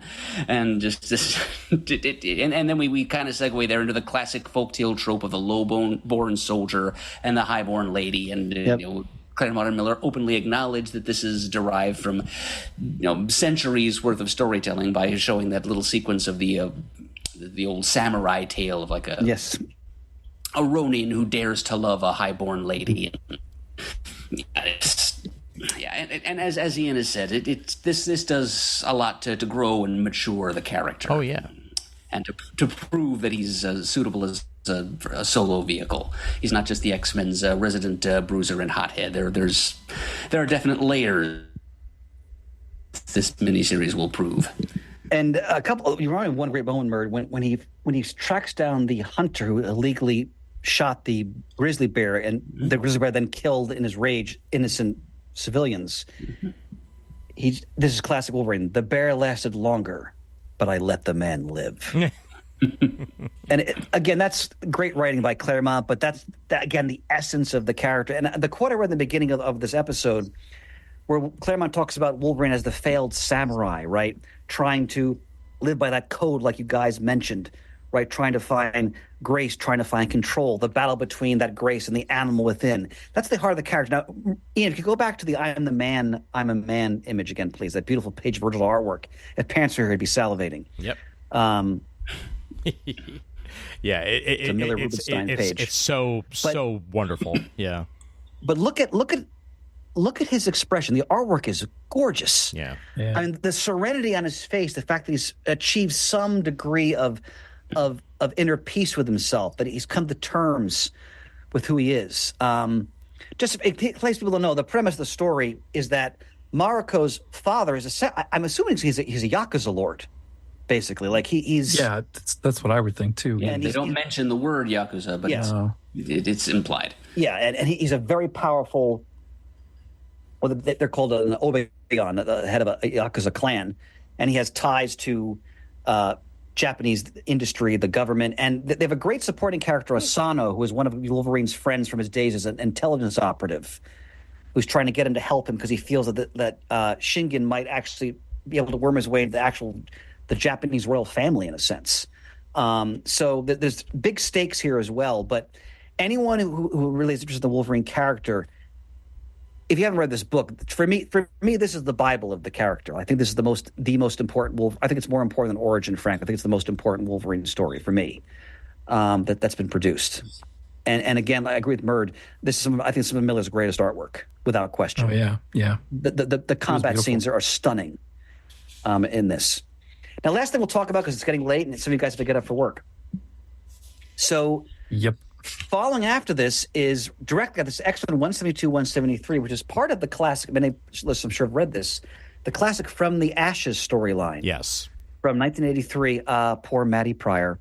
So, two issues in this are the X-Men go to Japan because Wolverine and Mariko are going to wed. Beautiful Paul Smith artwork. I'm a big Paul Smith fan. He's overlooked, but a wonderful run on X-Men in the 1980s. Now, in this story, Mastermind comes back, Jason Weingard, and he, as part of his larger gambit to I'm not going to get into the whole Madeline Pryor thing, but we've talked about that in the past. But as part of his campaign, he mesmerizes Mariko, and he corrupts her, so she starts to bring her clan back into the Yakuza world, and she renounces Wolverine, says, I don't want to marry you anymore. And there's a classic panel where Wolverine, one tear cascades down his cheek as Mariko rejects him in front of the X-Men, essentially. These are great stories. Rogue is this when Rogue first becomes an X-Man. Mm-hmm. She has to deal with all the suspicion about her role, essentially. You got the Viper, Silver Samurai, all that intrigue. But it further explores the cost Wolverine has to pay as a man of honor, as you mentioned, when it comes to his relationship with Mark. Oh, incredible. Look at Paul Smith's artwork there. Beautiful. Incredible combat scenes with the Silver Samurai. Yep. Absolutely beautiful. And not to mention in the previous issue, poison. Yeah, talking about Wolverine's senses on display.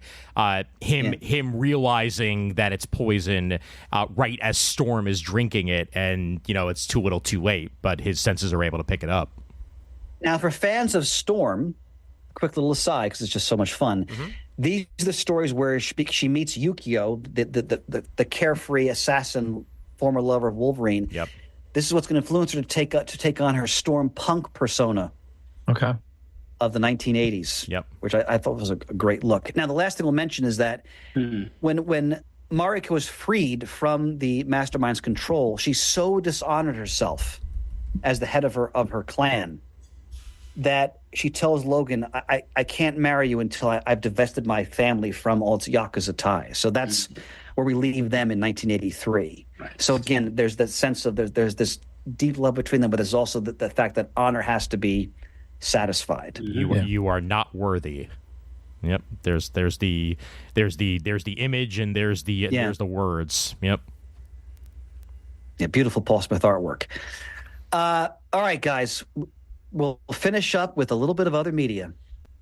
Actually, before we do... Oh, please, Mert, please. May I request that our producer in residence bring up the cover to Marvel Team Up number 117. Oh, well done, Mert. 117. A glimpse of something, kind of an alternate history approach here. Well done. Sure. This is an issue... This is Wolverine's first opportunity to headline as a co-star. With Spider-Man in this series. He had appeared with Spider-Man as one of the X-Men in Marvel Team Up number 100, which is the first time Frank Miller drew Wolverine, I do believe. Right. 117 is a team-up between Spider-Man and Wolverine, drawn by Herb Trimpe, returning to the character. And so here we see, in this cover by Bob Layton, some pretty trippy use of perspective. Yeah. And there is Wolverine's first ever solo logo. Oof. Well done, sir. Not quite as good and memorable as the better known and more iconic sharp serif font Wolverine logo, which was introduced in the Claremont Miller miniseries. Yep, definitely. Well done, Mert. Yeah. Well done. I remember the story fondly. Oh boy. Yep. Spidey and Wolverine versus Professor Power. Yep, and his army of what the guys that are dressed as knights. Some were knights, some were like Roman centurions. Yes, that's right, Roman centurions. And a much more happy, smiley Wolverine than we're used to in the artwork here.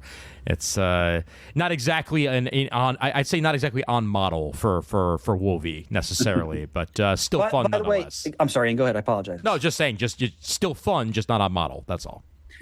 If you could find, because I almost forgot to mention this, what if Wolverine had killed the Hulk? Ooh. Yes. Which is also from the early 1980s, I believe. It's an early What If issue. Yep. Mert, have you read this story? It certainly sounds familiar. What If 31, I believe? It's from the first volume of What If. Yes, yeah, from the first volume. I'll find that momentarily here. But, yep, here we are. By the way, if you buy this issue, and I'll bring it up, you could win a Columbia 10-speed Formula 10 racer. So that's good to know. I wonder if that's still running to this day. If you there's that logo again. Yes, indeed. Yep. What if bad logo Wolverine had killed the Hulk? Yeah. Looks like 1981. I want to say is the copyright year on that. I'm reading that correctly. February of that year. Whereas the Marvel Team Up issue we just looked at was May of '82. Mm-hmm. Yeah.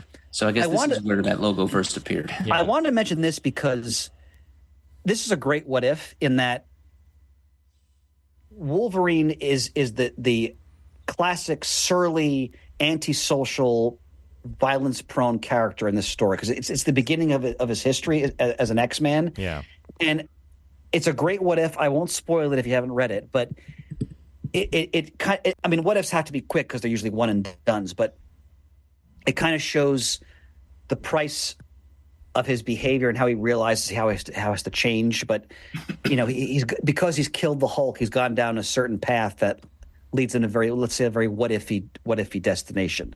But if you're a fan of what if, because the what ifs, they could do whatever they wanted. Some of the what ifs were really dark. Yeah. And this issue definitely falls in that category. I highly recommend it. Nice. Those Marvel team ups with Wolverine, that 117, that is not on the app. Huh. Really? Go It figure. goes from 116 to 121. Wow. Okay. Yeah. There are very few gaps in the Unlimited app at this point, and I'm surprised that they're not there. Maybe they're there. Maybe they're not there because of how not in character they are. But Maybe, or maybe they're. I can't imagine, but maybe they're titled somehow Shane, else. is that original What If that he killed the Hulk? Is that on there? Let's see. Volume Or is 1, it- issue 31. that should be because I think they have almost every What If issue at this point. But I wouldn't be surprised if it's there. Let's see. It's really good. Yep. What if? What if you said 35? Correct. 31. 31. Thank you. What if 31? And yeah, let's see. It's really easy to search this app. Yeah, It's there. Okay, good. I agree, Ian. This app frustrates the hell out of me for searching and saving and viewing. I know. It's really bad at that. Yeah. One other point I want to make about. Sorry, you can go ahead. No, I was just gonna say the other story in that issue was a what if the Fantastic Four had never existed? So go figure. Yes. One of the things with that story is they because it's a what if I remember correctly, they explore the fact that, well, what if Magneto tried to actually utilize Wolverine's skeleton with his powers? Yes. So it's a good read it. Last now, other media, fellas. Yes, indeed. Now we started with this quote. We're going to end with this quote. Bird, go ahead, sir. Care for a piece of fruit? Oh, Definitely Australian. Oh yeah.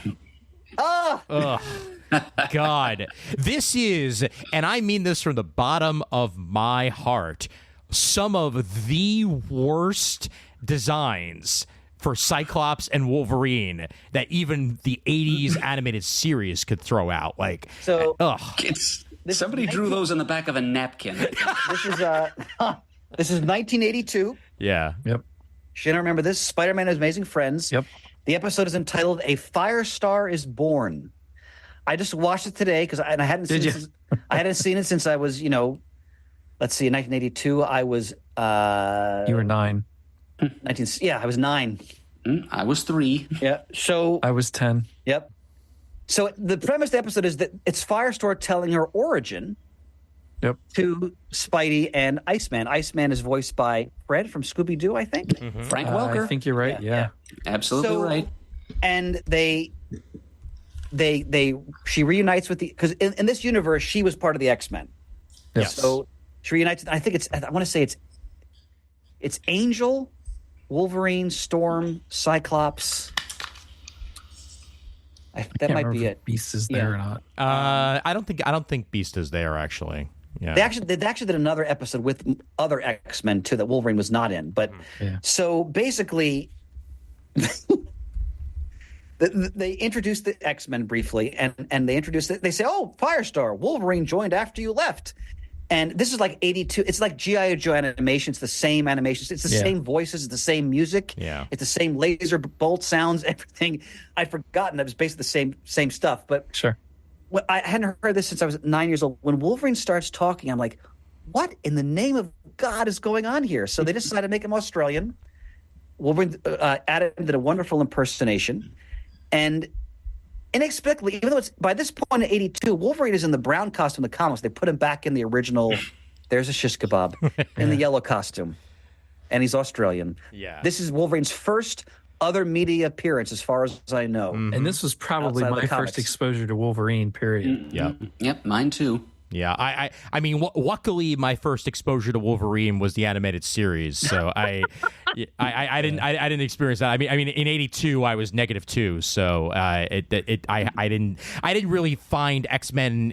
Spider-Man and His Amazing Friends until long after I had already started watching animation, and then I went back to it and watched it. Ian, have you watched this episode? I've watched this episode. It's bad.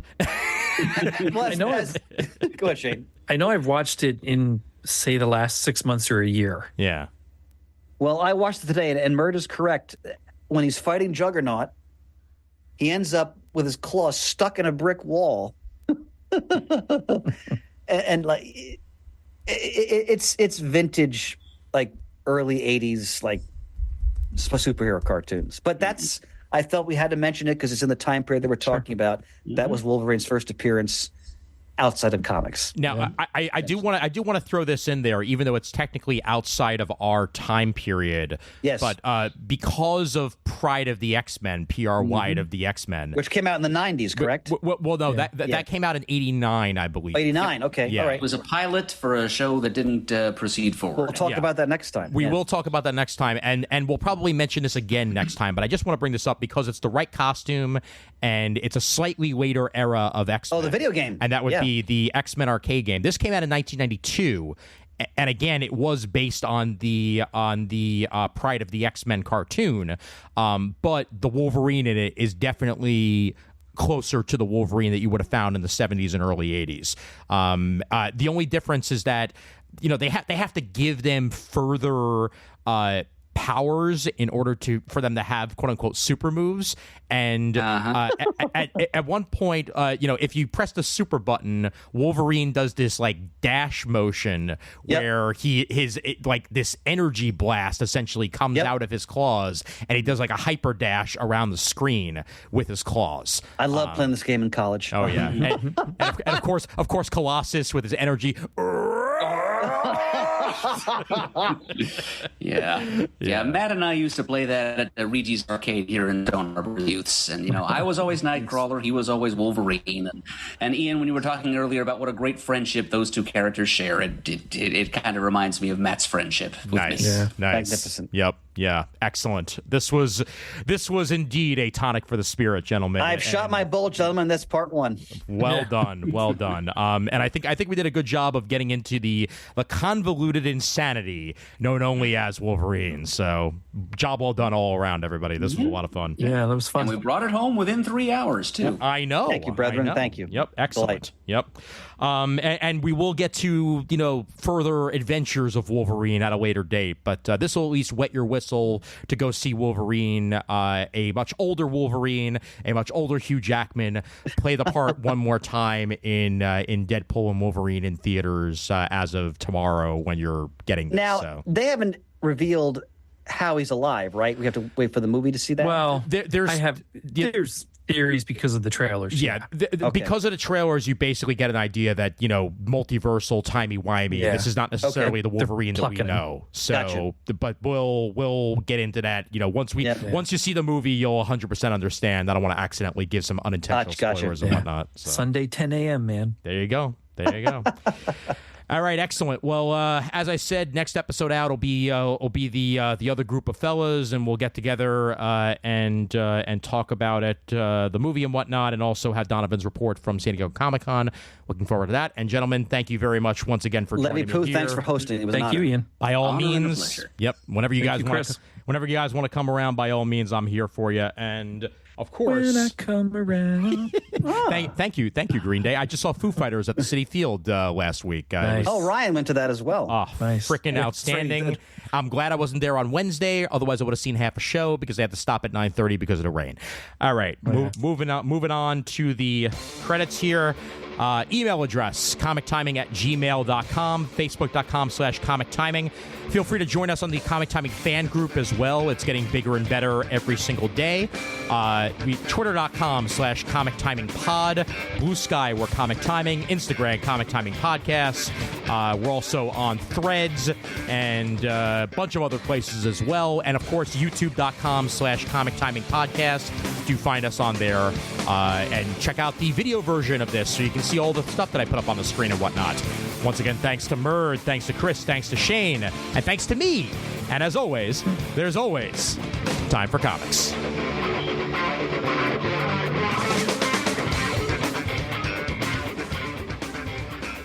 If you'll excuse me, I'm going to go get a piece of fruit.